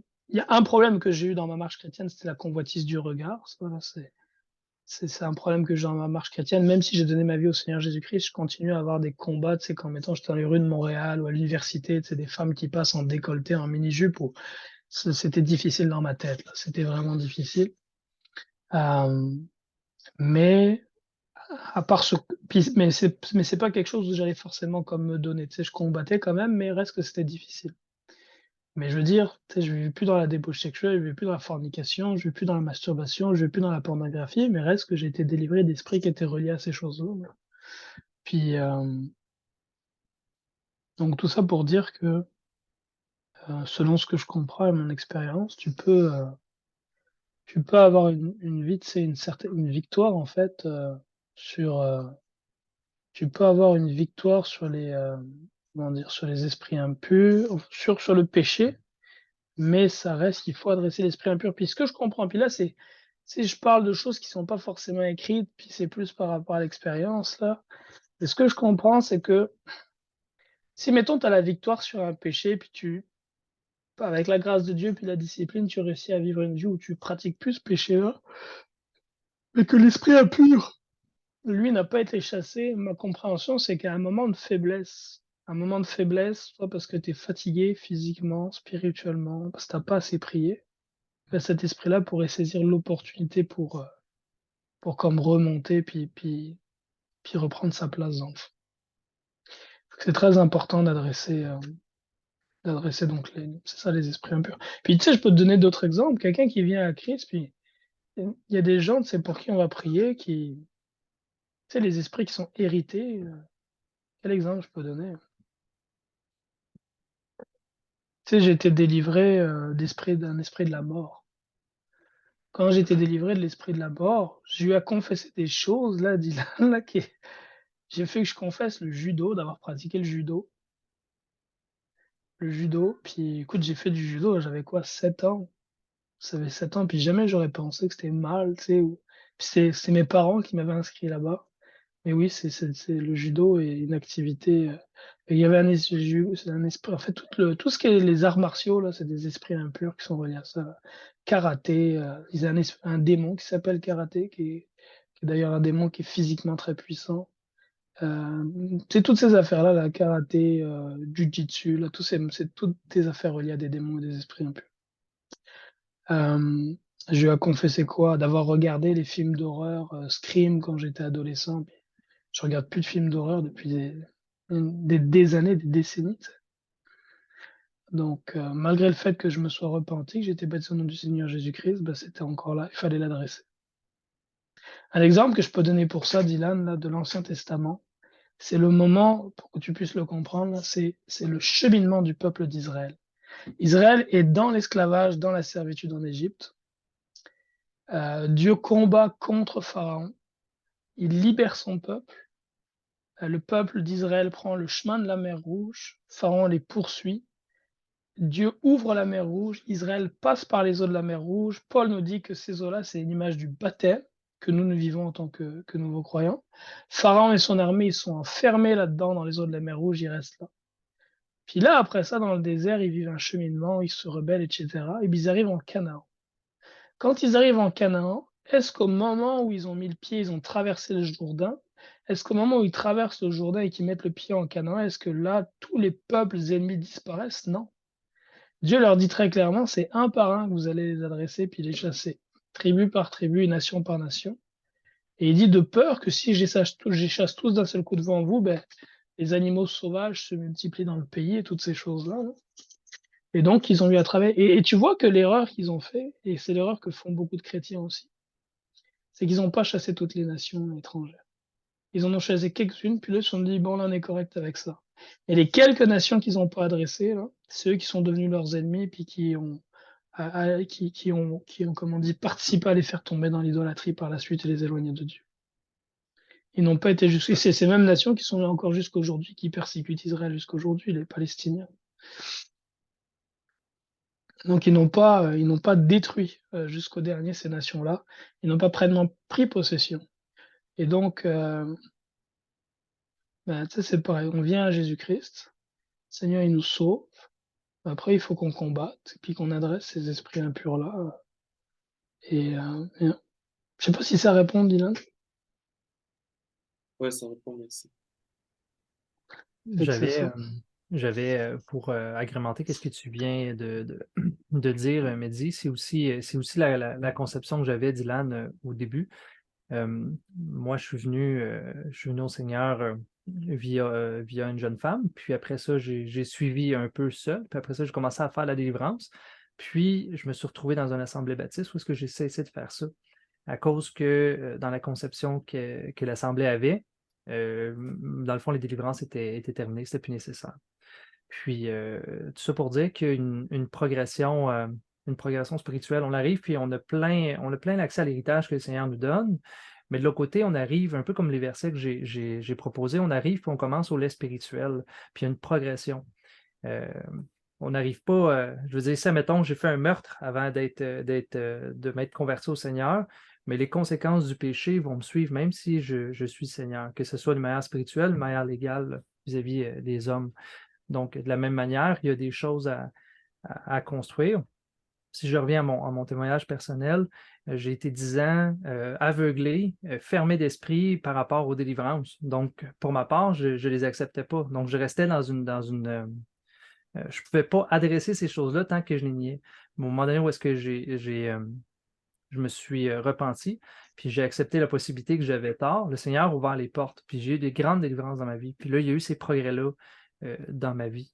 Donc, oui, on est sauvé, puis le Seigneur a toute puissance de nous délivrer, mais c'est pas parce qu'on arrive dans un état nouveau que toutes les choses anciennes... Oui, les choses anciennes sont passées, le verset l'amène, mais il y a des choses encore à régler, il y a des choses à adresser. Puis, pour emmener ce que Mehdi parlait sur la confession tantôt, la confession, c'est un grand point aussi à emmener, de mettre en lumière les péchés qui nous ont habités. C'est pas parce qu'on est venu au Seigneur qu'on n'a plus besoin de les confesser, mais au contraire, il faut les confesser et les abandonner. puis changer. Moi aussi, en venant au Seigneur, il y avait des péchés que je pratiquais, il y en a plusieurs que j'ai arrêtés, il y en a que j'ai continué, puis il y en a même que je ne me rendais même pas compte que c'était des péchés. Puis en progressant dans ma marche avec le Seigneur a mis en lumière des choses qui étaient péchées, puis on est spirituel, on ne peut pas croire que de péché emmène rien, a aucun impact dans notre vie spirituelle. Chaque chose qu'on fait a un impact dans notre vie spirituelle. Je ne peux pas m'imaginer qu'une mentir ici et là n'a pas d'impact. Je ne peux pas m'imaginer que voler ici et là n'a pas d'impact. Je ne peux pas m'imaginer que la pornographie pratiquée n'a pas d'impact dans ma vie spirituelle. Toutes ces choses-là ont des impacts dans la vie spirituelle, puis il faut les régler un moment ou un autre dans notre vie. Donc, je crois, ma conception jusqu'à présent, c'est qu'il y a vraiment une progression dans la vie du chrétien. Puis, j'abonde un peu dans la même direction que Mehdi là, dans cette optique-là. Et puis, ce que tu disais, ça m'a inspiré en fait un passage d'Hébreu. Un passage d'Hébreu. Un passage qui est dans le livre d'Hébreu.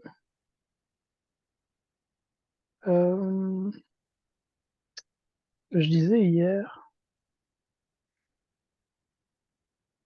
Hébreu, chapitre 2, verset 8. Il est dit du Seigneur Jésus-Christ et de Dieu le Père, tu as mis toutes choses sous ses pieds. En effet, en lui soumettant toutes choses, Dieu n'a rien laissé qui ne lui fût soumis.